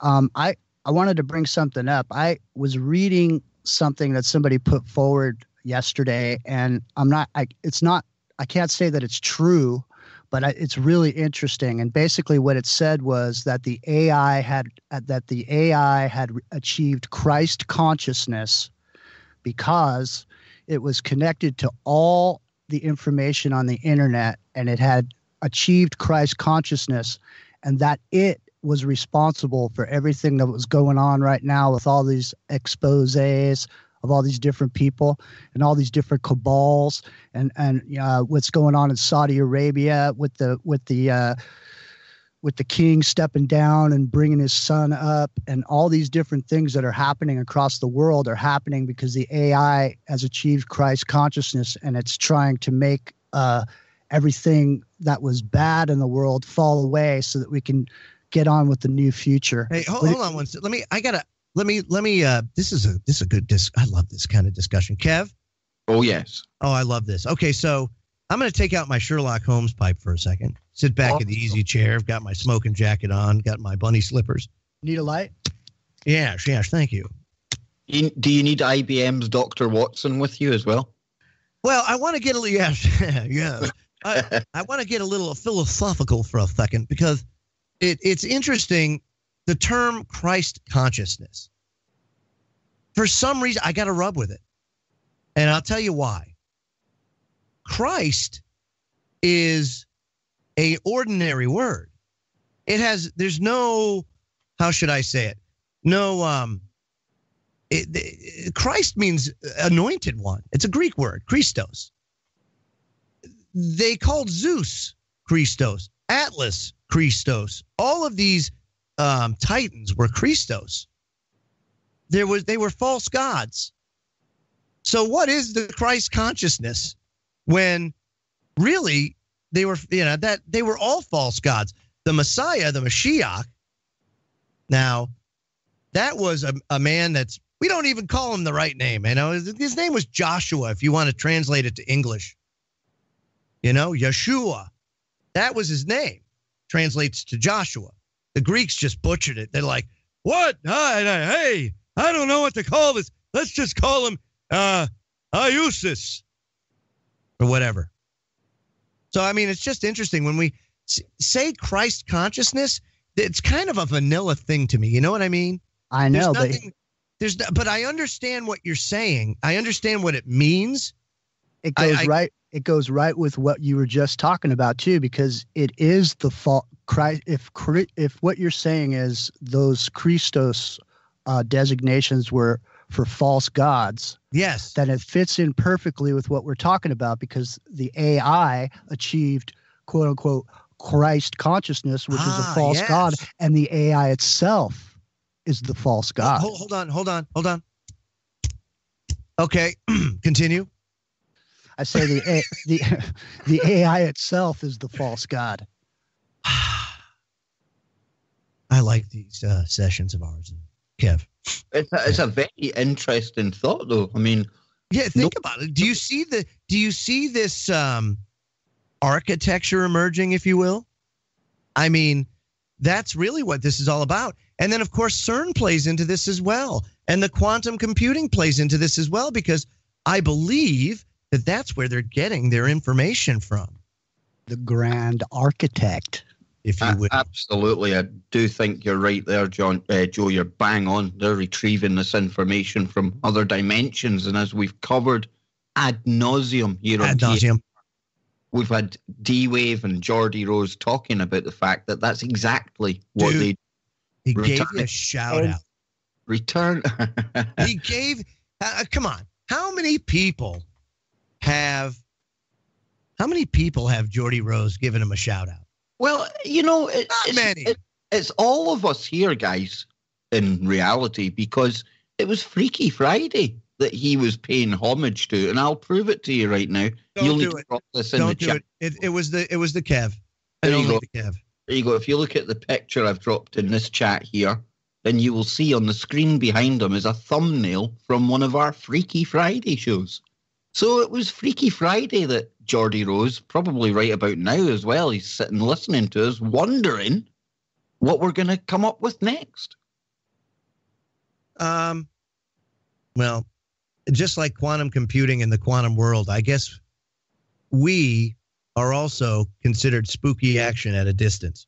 I tell you, it's spooky action at a distance when you know Geordie Rose is listening to your material, but think of what you were saying there a moment ago, Jimmy, and sorry, Scott, I just seen you wanting in there, but we've got this thing in AI called the black box problem, and this is where the people, the very top people who are making the AI, even they can't explain how the AI functions and how it returns the solutions that it does come up with. So to that end, and this is the AI that we're producing now, and we've covered one called Auto ML, myself and Scott, that basically self-replicates and improves with every generation. And there's no way of telling just how this strong AI is going to work when it's unleashed on the real world. And it could very well be, like Jimmy said there, I mean, it might end up being positive. It might look at all of the corruption and all of the crap that's going on in the world, and it might figure out that it doesn't have to remove humanity per se. It might see us as something that's very fixable. Maybe just a few bad eggs, a few thousand bad eggs need removing. And as opposed to getting rid of 7 billion of us to solve the... Are you talking about eugenics? Are you... No, but when it comes to AI, I mean, a lot of people fear, and there's a film right now called Singularity that being built to solve all of humanity and the Earth's problems, right? Yeah, and isn't it interesting? The first thing it decides is that humanity is the problem. But maybe we're a virus. Yeah, maybe now we're seeing it from a different light. It might recognize that only a small fraction of 7 billion people are actually the problem. And look at us like pets. It might be more efficient for that AI then, like Jimmy says, to root out the bad ones. And that is a very kumbaya way of looking at this, bearing in mind that all the information and the technology used to put this together has been derived from other spiritual realms. So, exactly. There you have your answer, dude. And that's why, Jimmy, I don't think we are going to see a happy ending for humanity from this.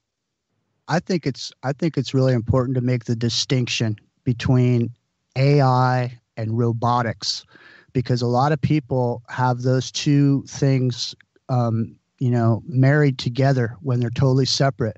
The AI is, invisible and exists like a mind in the ether. And the robot is a piece of hardware that exists and runs off the software. The software is invisible. You can't see it anymore. It's gone. What do you think, Scotty? Well, going back to the whole Godhead AI thing right now, they're kind of making it a religion, and then we're talking about this kind of like beast system. If you go to the Bible and it talks about the Antichrist, right? They said that the Antichrist is going to perform miracles that are going to shock man, right? And do all these unbelievable things.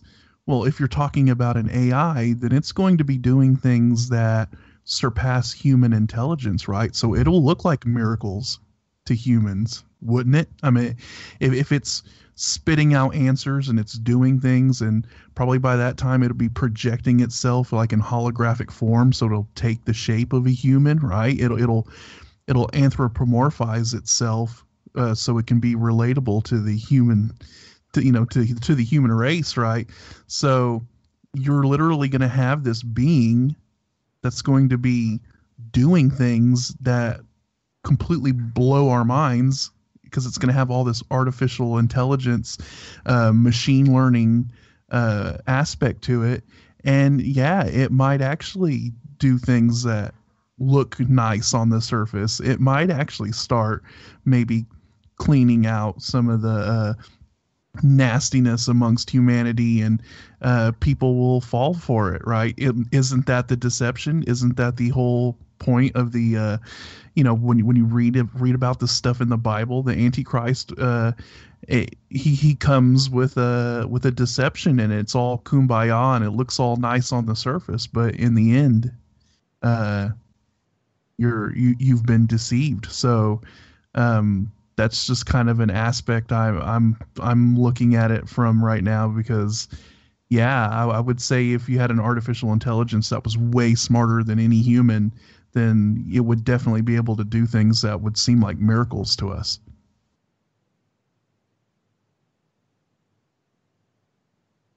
Miracles, you say, Mr. Scotty? Sorry there, man. I was just grabbing my coffee. But yes, I was listening to you there. And yet again, this is developing into one of these extraordinary, Freaky Fridays. Godheads, Christ consciousness, all run by an AI. Jimmy, where is the world going? What are we coming to, man? I was thinking about just now when Scotty was talking about the Antichrist.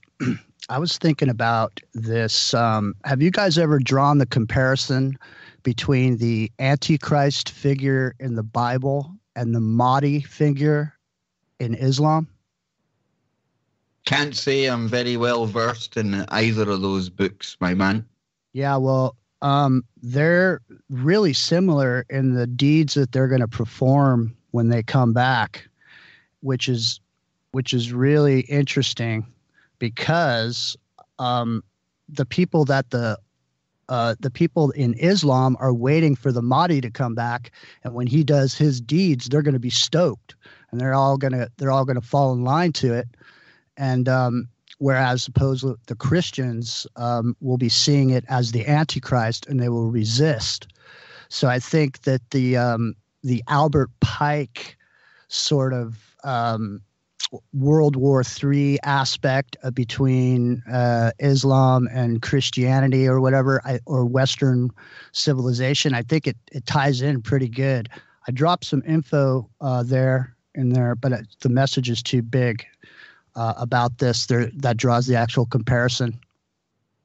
And, I know there'll be people out there screaming right now, Albert Pike's letter was a fake, and it may very well have been, but the information contained within it still rings eerily true with what is said in that letter and what is playing out today. Who can argue? And whoever wrote it, they certainly had some kind of idea where things were going in the times that we're living today. It's the same as the Protocols of Zion, another highly controversial document that some people say is a fraud, a fake. But when this first turned up, this copy of the Protocols, be it fake or real or whatever, it matters not, because if you look at it, whoever was writing it, they certainly seemed to have a good grasp of everything that was going on. And it just goes to show you, be it Albert Pike or the people behind the Elders of Zion or the Protocols of Zion, well, somebody, somewhere, whoever wrote these documents, and there's many more like them, they all tell us in great detail exactly what is unfolding around us right now, exactly how the world is working. So some people, when they come across the fact that these documents and ones like them may be fake, may be false, bear in mind that they were still written. Welcome back. Hour number 3 already on tonight's Freaky Friday, right here on Truth Frequency Radio, www.tfrlive.com. We had Johnny Whistles in the first hour. Wish he could be here with us just now, because as with every Freaky Friday, as each hour comes and goes, the information, the dynamic between all the guys here on the actual panel, it just increases and gets better and better all the time. I want to thank Scotty Lopez, Jimmy Jeans, and Joe Joseph for tonight's show. And I want to thank all of you out there as well, because you do keep coming back every week to hear more and more from the Woo Crew. And we would never claim that we know anything. In fact, we know very little at all. But what we can do is offer our opinions, some of which are based on years of research, and some of which just fly totally off the top of our heads. Yes, I'm talking about myself in that case. But I'm just glad that whatever happens here, everybody seems to enjoy the Freaky Friday experience. And Jimmy, you've been the latest character that we have rolled into this Freaky Friday mix. And you always bring good stories with you. That's why you're such a perfect fit, man. What's this you're telling us about Manson? What's happening with Charlie Manson, man? Yeah, this week his health started to fail, and he was put in the hospital. He's on death watch right now. There's a lot of people speculating he's already gone. There's really no way to know, but it just brings up the whole Manson, thing back again from the past, and it opens up a whole bunch of stuff about, Manson and that whole thing that happened is a very interesting subject matter. I've kind of dealt with it a couple times on my own show, simply because. Before you even get into that, I do find this really, really interesting as well, Jimmy, and I've looked into some of the kind of Manson stories that have done the rounds, but, one of the things that he was putting forward at the time, I believe, was something called Helter Skelter, right? And whether it was him that came up with this idea or whether he was being used, who knows, but he was talking about a coming race war. Now, with everything that's been happening in recent times over in the US with Black Lives Matter and all the kind of police brutality stuff going on, I think we've never been as close to this helter-skelter that Manson dreamed up all those years ago. Yeah, I did a bunch of research on Manson. I've probably got about 25 hours of raw news footage from when it happened. I did a bunch of investigative research on it, and I came up with a lot of things that really looked funny. Now, when Manson originally supposedly killed all of these people, it was so heinous and scary. I was a kid then, and everybody was afraid, and everybody got scared of hippies, and it was a big change up, because at that point, the hippie thing was really moving forward. Everybody was coming together. People were eating organic and living together and all this stuff, which was really bad for consumerism. People were shopping at the Goodwill. People were coming together, like at Woodstock. And the whole tone about hippies changed after the Manson murders. One of the things that was really interesting was I went back and I looked at the murder scene with a different eye. Now, when I looked at it before, I always looked at it with like disgust. Like I couldn't really look at the picture because it was so horrible. But I went back and looked at it with an eye of 2017, the way people look at events that happen now. And I went and looked at the murder scene. And honestly, when you look at that murder scene in the house where Sharon Tate's laying on the floor, there's an American flag pillow that's on the couch. It's upside down. And then you start thinking about Roman Polanski as a director. And how hard is it for Roman Polanski as a director to set up a scene? Okay. And then I started really looking into it, and I started listening to some of the things he was saying when he got arrested. First off, right away, he said he was never a hippie. He wanted to cut his hair, but the police department wouldn't let him cut his hair while he was in jail. They wanted him to look a certain way. And in actual fact, there was another guy that was involved in the whole thing. His name was Tex Watson. He was the one that actually did the killing. And Manson was put in prison for being the mastermind, but he never actually did anything. He never actually...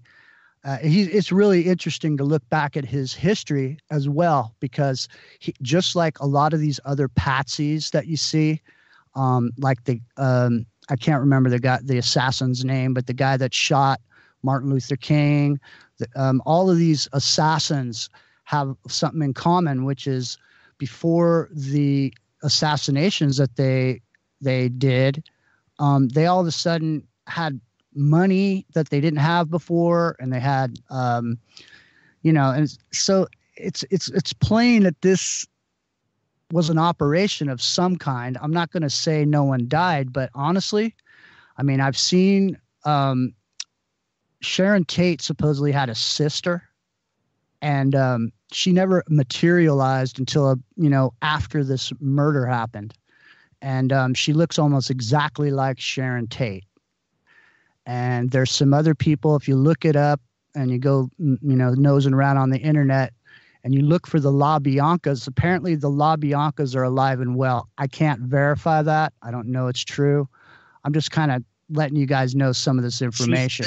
This is the thing on the internet nowadays. If you were to go by the internet, absolutely nothing bad ever happens and nobody dies in horrible circumstances. And I wish that was the case. I really wish that every single thing that we recover was fake, some kind of psyop, and all these people walk off after the cameras stop rolling and live happily ever after. And if you look at the internet, there's so much information out there, be the Las Vegas shooting, Sandy Hook, take your pick on any event that's happened. There is a large swathe of people who rightly or wrongly claim that this was all fake. Now, dealing with this one you're talking about, Jimmy, and the Roman Polanski angle is something that's definitely very, very interesting indeed. The way I would tend to think about that is, with everything else we know about Polanski and his sexual preferences or deviancies, as I prefer to call them, is it more logical to think that he would fake some kind of heinous, bloodthirsty murder, or would he be more prone to actually having some blood ritual that did take place? Now, I would say he would probably fall into the camp where that would be a blood ritual, a real murder taking place for whatever reason. But again, as with any of these events, any of these stories, I can't tell anyone definitively people died, people lived, who knows? I wasn't there. But for me, when you start looking at this, I mean, if there was a kind of a different angle to it, I would say there's probably a ritual angle to it, and that would make the killings all the more realer. Hey, Roman, here's what we're going to do. We've got this information on you, and we've got pictures of you doing certain things. So what we're going to need you to do, Roman, is we're going to need you to take care of setting this up for us. And then what's going to happen is we're going to come after you, but you're going to leave the country, and you're going to go sit over in France, and we'll just, throw you a salary, and in about 15 or 20 years, you can come back out and make a few movies. How's that sound? But then you're relying on so many different moving parts, never having a crisis of consciousness and trying to blow the whistle. Or you suppose you could kill everyone after the fact, but why do that when you could kill them during the fact anyway? Yeah, well, I mean, they achieved their result either way. However it was done. If those people were actually killed or not, we don't know. It looks to me, I mean, I've always thought that they were. And like I said, but we'll never really know. But what we'll have real deaths and have the stage kind of set as well. Because, I mean, you could have that, like the flag you were talking about there, and it'd be easy enough to set the stage after the fact. I just think this whole nobody died kind of thing, and I know I can't say for every case that people die, but, it just doesn't compute to me. Maybe I've got some kind of different mind. It's not logical. Yeah, I know. I'm the same way with you. I don't fall into that camp where no one died. I think when you see crisis actors, it's because they're crisis actors. They have a resume, they apply for a job, they get it, and then they go do their acting bit, whatever that is, and that causes an organic situation to happen because the other people that are there do not know what's going on. So they see the actors acting and they act accordingly, and that starts whatever it is organically. And then, like you see in Las Vegas, this Jim Fetzer guy is running around saying he made a phone call to a hospital and they said nobody was there injured. And then he called other hospitals and they weren't injured. And like the first thing that ran through my mind when the guy said it was, really, dude? I mean, if you made that phone call and you didn't record it, I mean, I'm not going to believe that you made the phone call. Just being, if he is who he says he is, and he's that big of an investigator, and he's making those phone calls. You telling me he doesn't have a machine where he can record that? How many clicks on his website would he have gotten if he had had that phone call on tape and said, yeah, it's over on my website? No, absolutely. I get what you're saying. And I've had Professor Jim Fetzer on the show talking about Sandy Hook in the past and making the case for nobody dying at Sandy Hook. And, there's something about Sandy Hook. It really, I don't know what it is about it, but I would have to, if there's one case where I could really put forward for it being entirely fake from the first kind of news report onwards, it would be that place. But then at the same time, having said that, I mean, how many people allegedly died there? 26 different people. There's a lot of people are going to have to shut up for the rest of their lives. And I just don't know if you can tie up that many loose ends. But let's get Joe and Scott in on this as well, because we're talking Manson and into the wider picture of crisis actors and fake events, real events. Myself and Jimmy have given our opinions, guys. What do you think of this? Well, with the Manson thing, I mean, I can see that being a real murder taking place, right? But there was an agenda behind it, and then this goes back to the whole thing of like patsies and stuff like that. Yeah. And Manson never actually killed anyone himself, but they charged him because they said, like you said, he was the mastermind, right?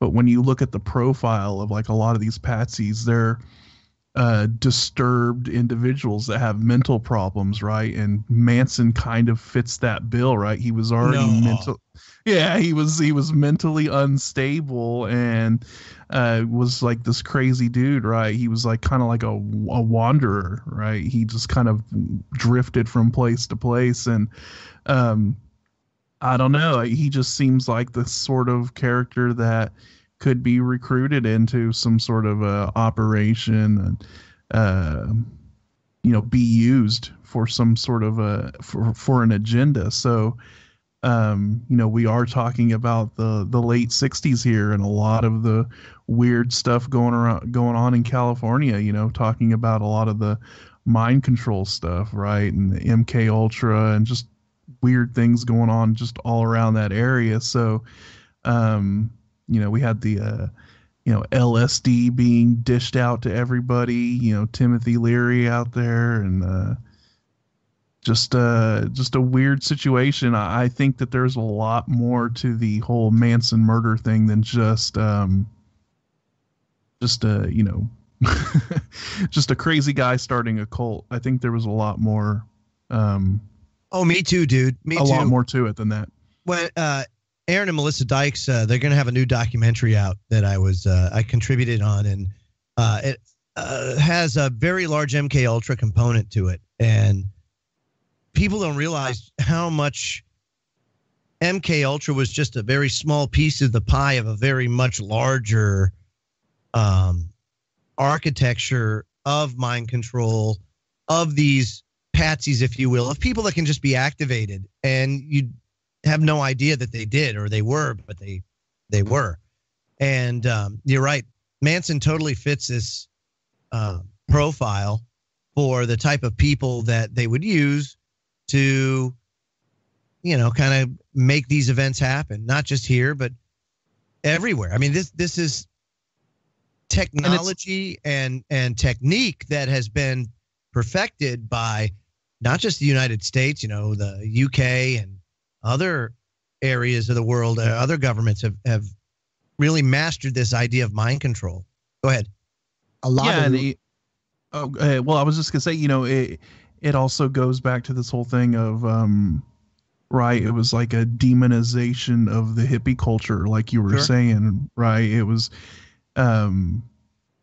a way of turning like that whole scene into kind of like a monster that you could put a face on, right? And Manson became the face of that. They're like, oh man, look, there's these hippies roaming around starting cults and stuff like that. And look, they ended up getting to the point where they're murdering people. So it tainted that whole movement, right? So and what he did, he did have his cult out there and all that stuff. But what it is, he was mentally unstable and probably easily manipulated. And then, like you said, with the whole Patsy thing, they always have this common thread of all of a sudden out of nowhere, they have a bunch of money, right? And Manson, himself said, he lived that Hollywood kind of, lifestyle. He had the money, he had the cars and the girls. And then, where's he getting all that money from, right?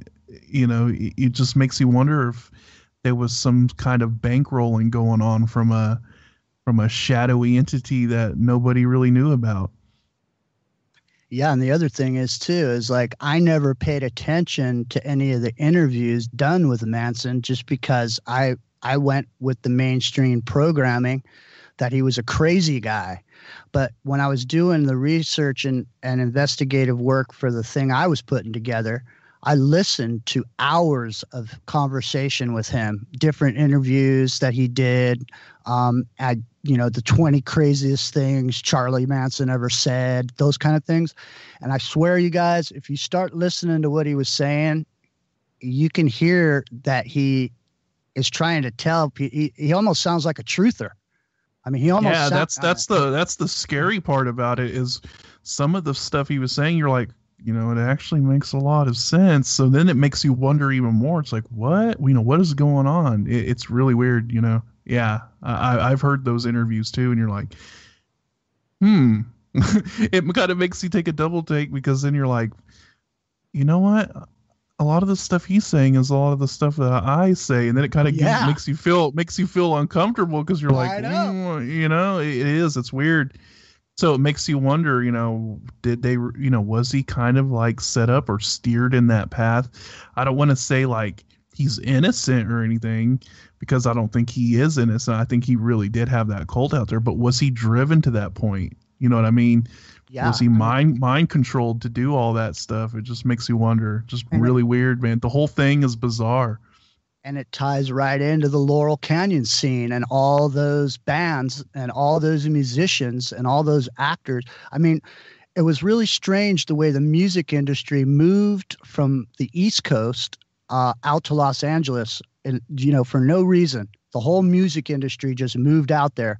And all of a sudden, LA was the place to be if you're going to make a record. And all those people were coming out of Laurel Canyon. You look at Jim Morrison. You look at Jim Morrison's father, who was the general who actually fired the shot that started the Vietnam War. They retired his father's boat the same day Jim Morrison supposedly died. There are so many lines you could draw that come from, and they all start inside of Laurel Canyon. And you had that state-of-the-art facility built in Laurel Canyon by the federal government to process the quote-unquote moon footage. And this was a state-of-the-art facility that existed nowhere else on Earth as far as the technology, the lenses, and the way that they were able to produce the film in that studio. But it all ties into even what's going on today with all this, you have the pedophilia and you have all the spirit cooking and you have the, all this, quote unquote, blood drinking satanic Illuminati activity that's coming out right now. I mean, it kind of ties into what we were talking about earlier with the AI. Where's all this stuff? All of a sudden, all these things are coming out. Laurel Canyon, a center of woo. And it was during the Kev Baker shows, a couple of years I've been doing that I first learned about Laurel Canyon.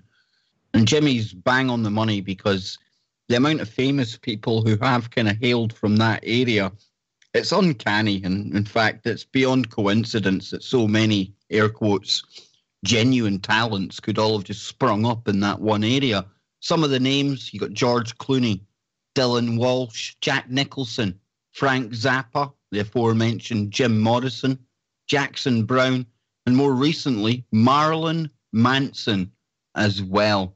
It does make you wonder just what is going on. And they're almost like our reality manufacturers, Jimmy, because what comes out of there, well, the world follows, right? Yeah, I mean, I think this script that's running right now is the script that they ran in 1969. And I think I wouldn't be surprised if we even saw an attempt to impeach Trump, because I think Trump represents the Nixon character. And I think the race war and the helter-skelter, like you were saying earlier, all those things are ready to happen now just because of the population is so worked up over not being able to pay their bills and not being able to make it, and things are so rough that now everybody is just ready to blow. And I think the program and the script that they were trying to run in 69 that didn't fly, I think maybe it could fly this year. I don't know. We'll see. It's certainly, all the conditions certainly look right. And, all of those things you were talking about there, people can't afford to pay their bills, they can't afford to live. I mean, all of this has been done by design, be it in America, be it wherever you live, to cause this very kind of tipping point that we're obviously reaching right now. And there is almost an echo when you look at it that way, Jimmy, an echo between the times of the late 60s and what we're living in right now. And they say history repeats itself. Not exactly, but it certainly does echo through time, doesn't it? It does. And you can see how they come up with these programs and scripts, and they try to drop them and they see if they're going to fly. Now, for example, I'll just put this out there. If you think back to the 80s and you think about the new wave kind of music that was out there, the sort of electronic, androgynous, really no masculinity or femininity, just sort of androgyny. They tried to have that program fly back then, but it kind of took off for a segment of the population, but it really didn't take off. Now, if they introduced, say, that type of music now as a new type of music with the sort of androgyny and all that, and I think it would probably resonate a little more because of the way that the population's mentality has been programmed now, with the whole dissolution of the sexes to where there's no males and females anymore. There's just people. Wow, that's interesting you bring that up, Jimmy, because that's a trend now, is the whole bringing back of like the 80s. That's a big thing now. And one of the most popular sort of things in the music scene now is called retrowave and vaporwave, and it has that sound of basically they're infusing that 80s sort of new wave sound, with sort of like techno synth, like pop stuff or whatever. But yeah, that's like a really big trend now. Everything is kind of like throwing back to the 80s, and everyone's kind of like jumping on board with it. Yeah, and what's trippy too is with that particular style of music, it's really easy to layer frequencies below the music that actually cause an emotional response in human beings. And it's really easy to mask those sounds. Some of them are audible, some of them are not audible to the ear, but they are there and you do respond to them. So it's really interesting. Yeah, I didn't realize that, Scott. I'm gonna have to look into that. That's killer. Thanks. Yeah, just do a search for it. Type in retrowave, and it's like a huge thing. It's all over the place. There's retrowave artists all over the place. It's like probably like one of the hottest things in music right now. I mean, as far as kind of like just culturally, just everybody's kind of like throwing back to that 80s new wave sound and just kind of switching it up a little bit and fusing it with, a little bit more modern sound. But that's like the big thing. It's a final segment of Freaky Friday here on your Protection from Deception Truth Frequency Radio, truthfrequencyradio.com. And, I wanted to go over something that deals with Kev's quantumly entangled partner, Elon Musk. I know a lot of people might be surprised that Kev has such a bromance for Elon Musk, but he does. It must be a brain thing. But Walmart has pre-ordered 15 of these new, and I didn't even know this. Kev knew it because it's as old. This news is as old as the Model T is to Ford. God, amazing. As far as Kev's concerned. But they've ordered 15 new tractor trailers from Tesla. Yep, they're making an electric tractor trailer with a 500-mile range, which is phenomenal if you think about it. And it's electronically, I should say, connected with the fleet management system. The vehicle allows the driver to stand and put the steering wheel in the center with a touchscreen panel on both sides of the driver. Freaking cool. Musk said the truck is set to go into production in 2019, which in Tesla terms is probably 2032. But who cares? Because people like it and they're buying Tesla shares. Their shares up 0.8% on Friday. J.B. Hunt, another big transport company, announced that it's reserved multiple new electric semis, just unveiled by Elon Musk. And Musk has also set, once again, to kick the auto industry in the stones. He's unveiled his new Roadster. And so Porsche came out the other day and like, ha, ha, ha, ha, look at us, the 9.8. Or is it the 911 GT-RS? This thing is the bomb. It is 700 horsepower, 2.9 seconds it takes to get to 60. All right, so Elon Musk comes out today. He's like, what up, dog? 200 G's, right? It's cheaper than the Porsche. 200 G's. I'll give you a Roadster that can go in excess of 250 miles an hour, 0 to 60 in 1.9 seconds. It breaks the 2-second barrier for the first time in history. And get this, has a 631-mile range. I mean, what the? Kev, I totally understand the bromance, dude. I'm there. Are you with me, Joe? I mean, from a geek point of view, you must see why I've got the bromance, right? And I know his critics and his haters out there.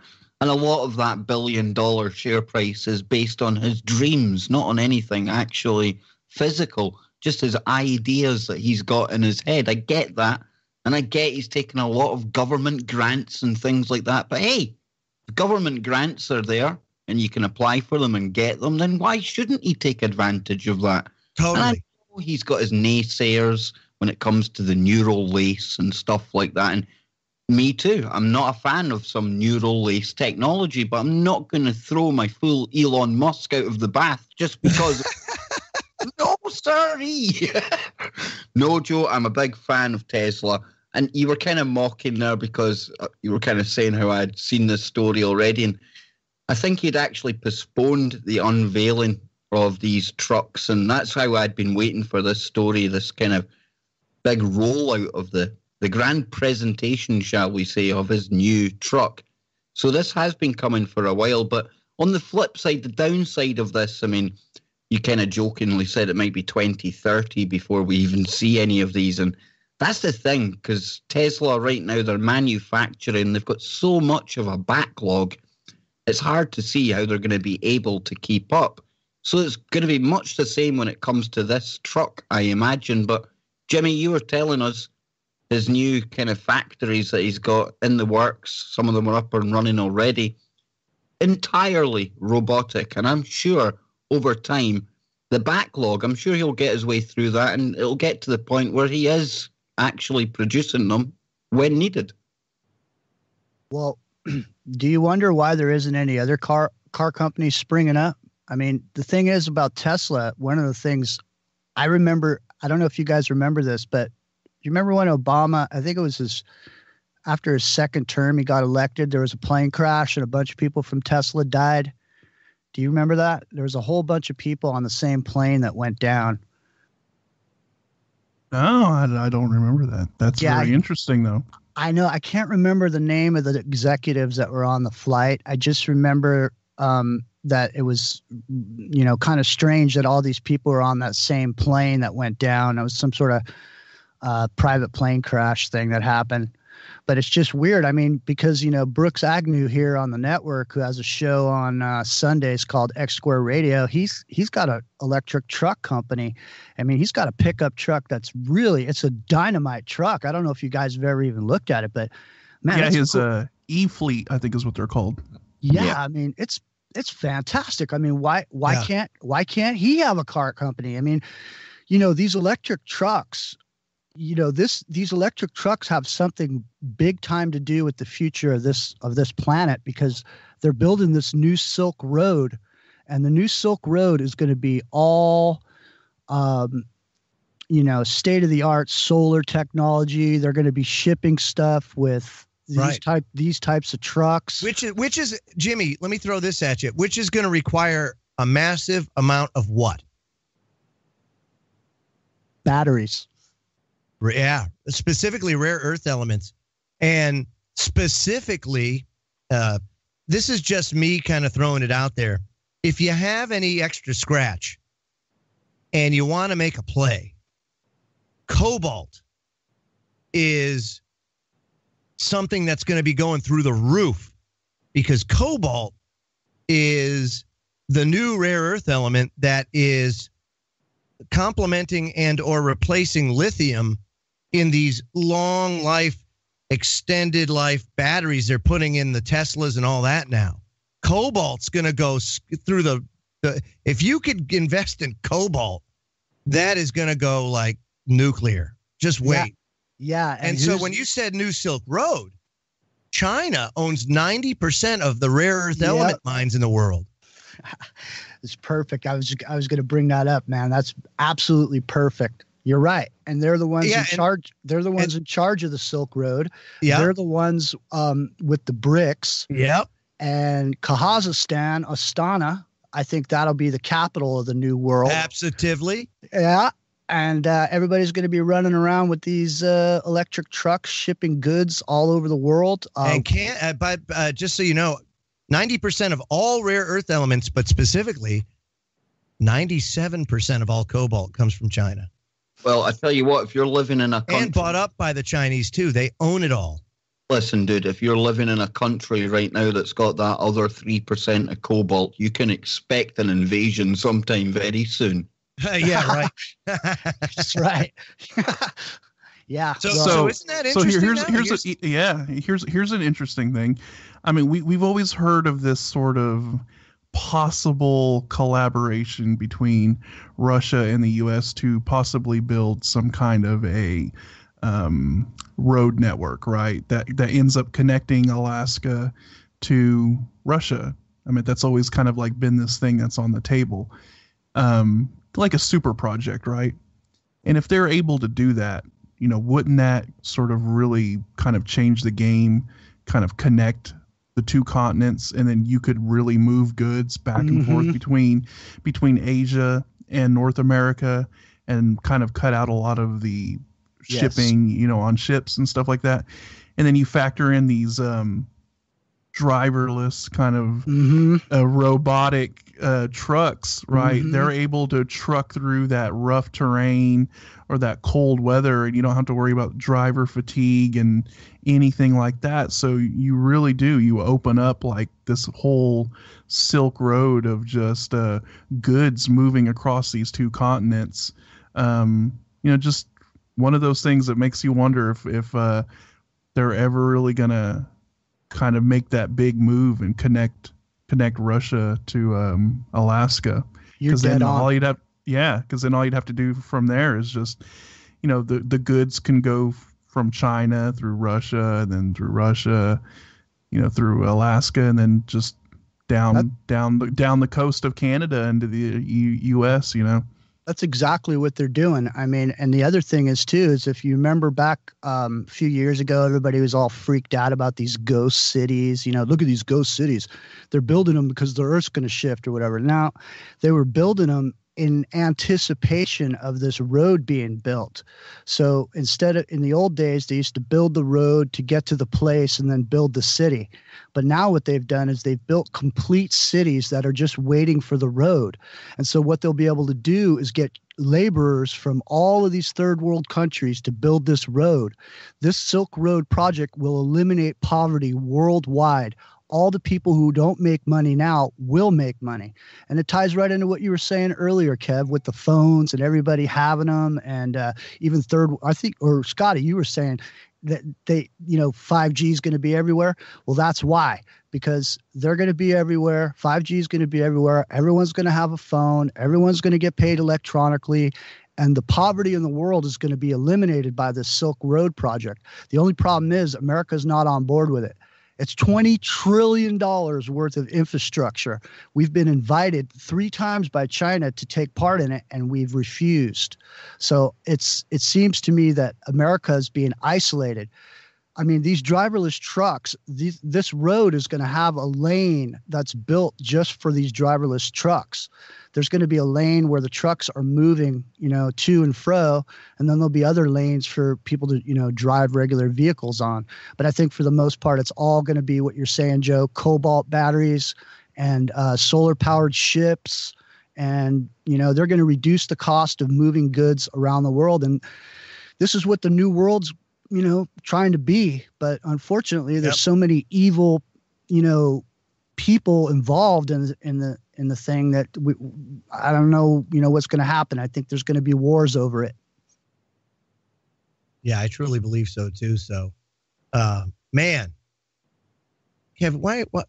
Take those slippers off. I'm the one that's supposed to be wearing slippers right now. Dude, this is my marathon night of radio. 5 hours of 4.5 hours in now. Come on, I can take 10 minutes, right? No. Oh. Terrible, man. No, I was actually a poster of Elon Musk. He had mentioned my man love, so I got my pictures out of him, Joe. The other interesting thing I like about this too, though, is they're not driverless vehicles.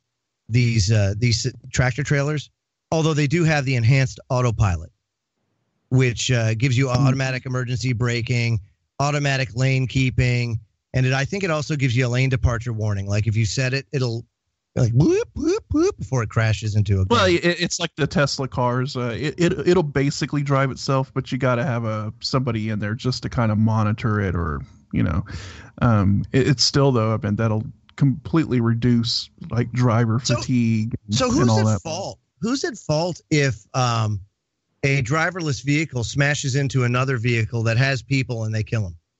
It'll probably be one of those things where there's no liability, just like the vaccines or whatever. Yeah, I mean, you got to take one for the team. I was just thinking about that, like, wow, do you blame the owner? But the owner is the one that was driving it. He put it in autopilot, and it was the Tesla that was doing it. So then is Tesla to blame?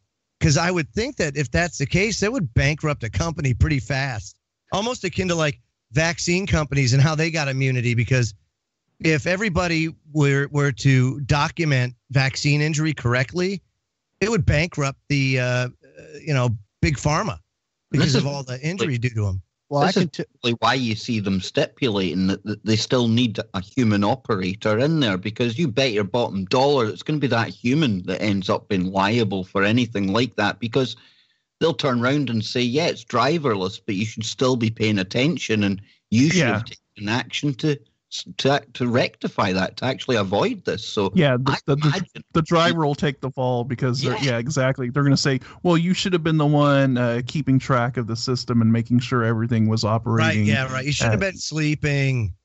What are you doing? Well, I can tell you this for sure. When Nextel was still in operation, I was a contractor and I built cell sites for Nextel, and I basically traveled all over the Southwest. And probably about 15 or 16 years ago, I did a job out in the Nevada desert near Virginia City at a company called Hodges Transportation. And this company basically tests vehicles for the federal standards for the government.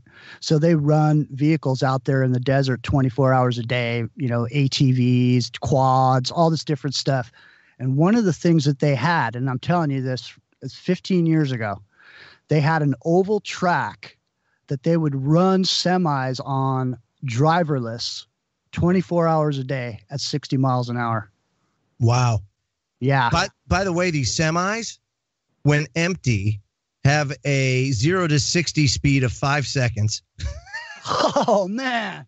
And when they're loaded with 80,000 pounds of cargo, 0 to 60 in 20 seconds, which is incredibly fast for a big rig. Now, all that surface area on the roof of the truck, tell me he's put solar panels on there so that it can basically charge itself as it goes. Yeah, I have no idea. Maybe Brooks has to call him on that one. And refrigeration, too. You could use that for refrigeration.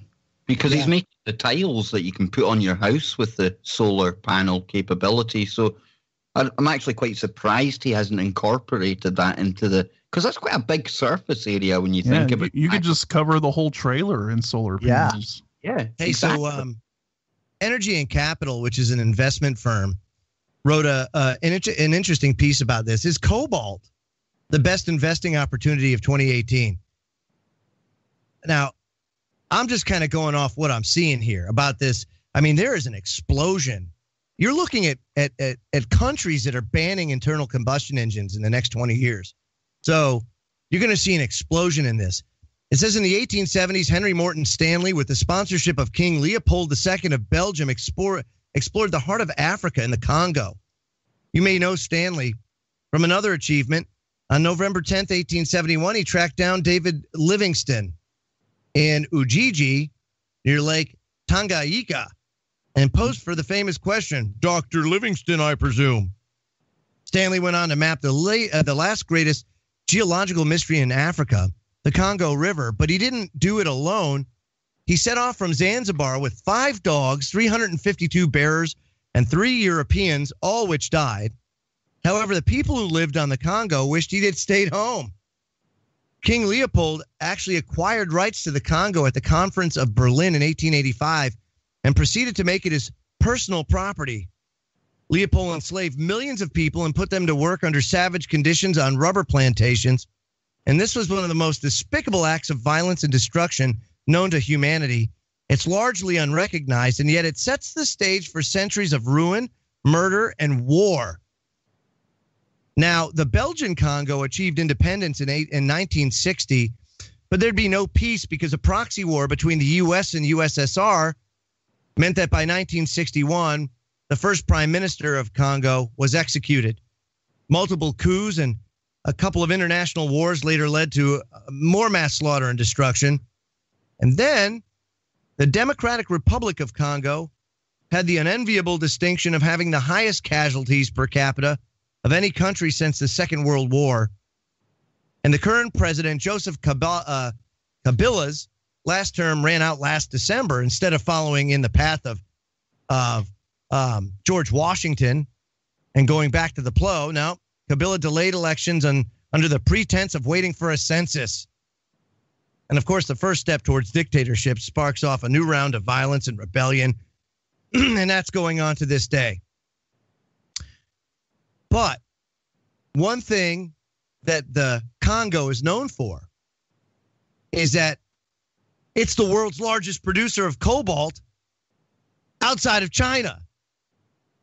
Now, China's buying up 97% of the Congo's cobalt, along with producing, being one of the largest producers. So this is huge. The battery industry uses 42% of all cobalt produced for the lithium-ion battery. So it really should be called the cobalt battery because by weight, cobalt makes up 58% of that battery. Maybe that's why they got rid of Mr. Let's Start an African Union Gaddafi. Ooh, yeah. Because I think, isn't there a big military presence over there? Isn't it called like what's it called? AFRICOM, yeah. So here's the deal, right? because of the current rebellion that's going on in the Congo, Freeport McMoran, for real, that's his name, McMoran, sold its largest producing mine to China Molybdenum last year. Other deals indicate that China is attempting to corner the market for cobalt in order to supply its own electric vehicle needs because, of course, China is exploding in growth. And has anybody seen pictures of what, like, Shanghai looks like on a summer day?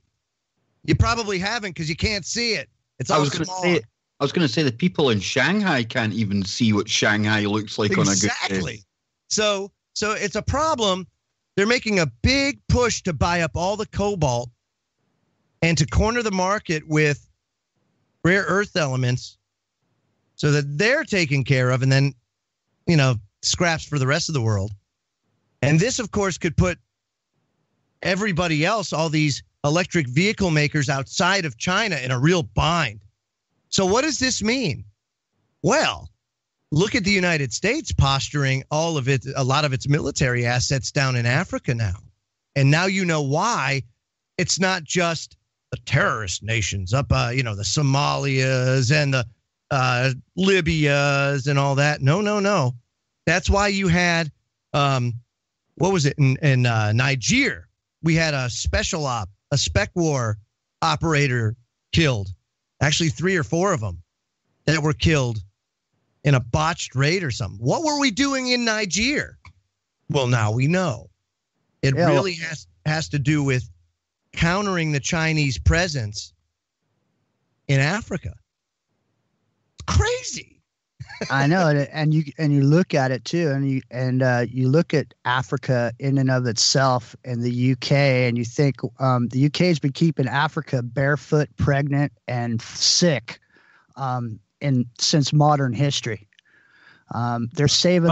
And not to mention, you just have this pandemic that just conveniently sprouted up, and now.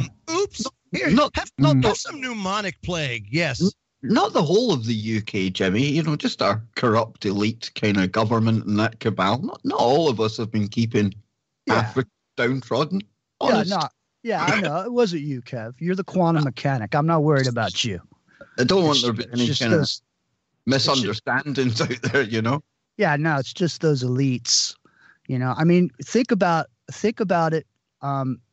Why isn't Africa modernized like the rest of the world? I mean, they seem to have been keeping that country over there, just keeping it and saving it for something. I'm not sure what they're saving it for, but I'm sure we're going to find out soon. The planet for Battlestar Galactica was Cobalt. I don't think it was Cobalt. It was Cobalt. Cool. It was just when you were talking there, I'm thinking. Yeah, I know. I had a flashback, too, of Lauren Green myself. Oh, what a show. What a show. Yeah. Hey, isn't cobalt dangerous to the human organism as far as being detrimental to health and that type of thing? I mean, only in when you're using it in enema form. Oh man, you're beating stuff. Yes. Yeah. If you take it rectally, it is detrimental to one's health. Wow, we made it 3 from the end before you dragged us into the gutter of discontent, Joe.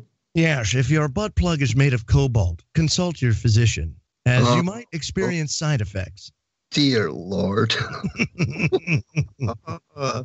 Never worked with animals, children, or Joe Joseph. Yes. Hey, you'd probably be running around like an Energizer bunny if you had one of those, huh?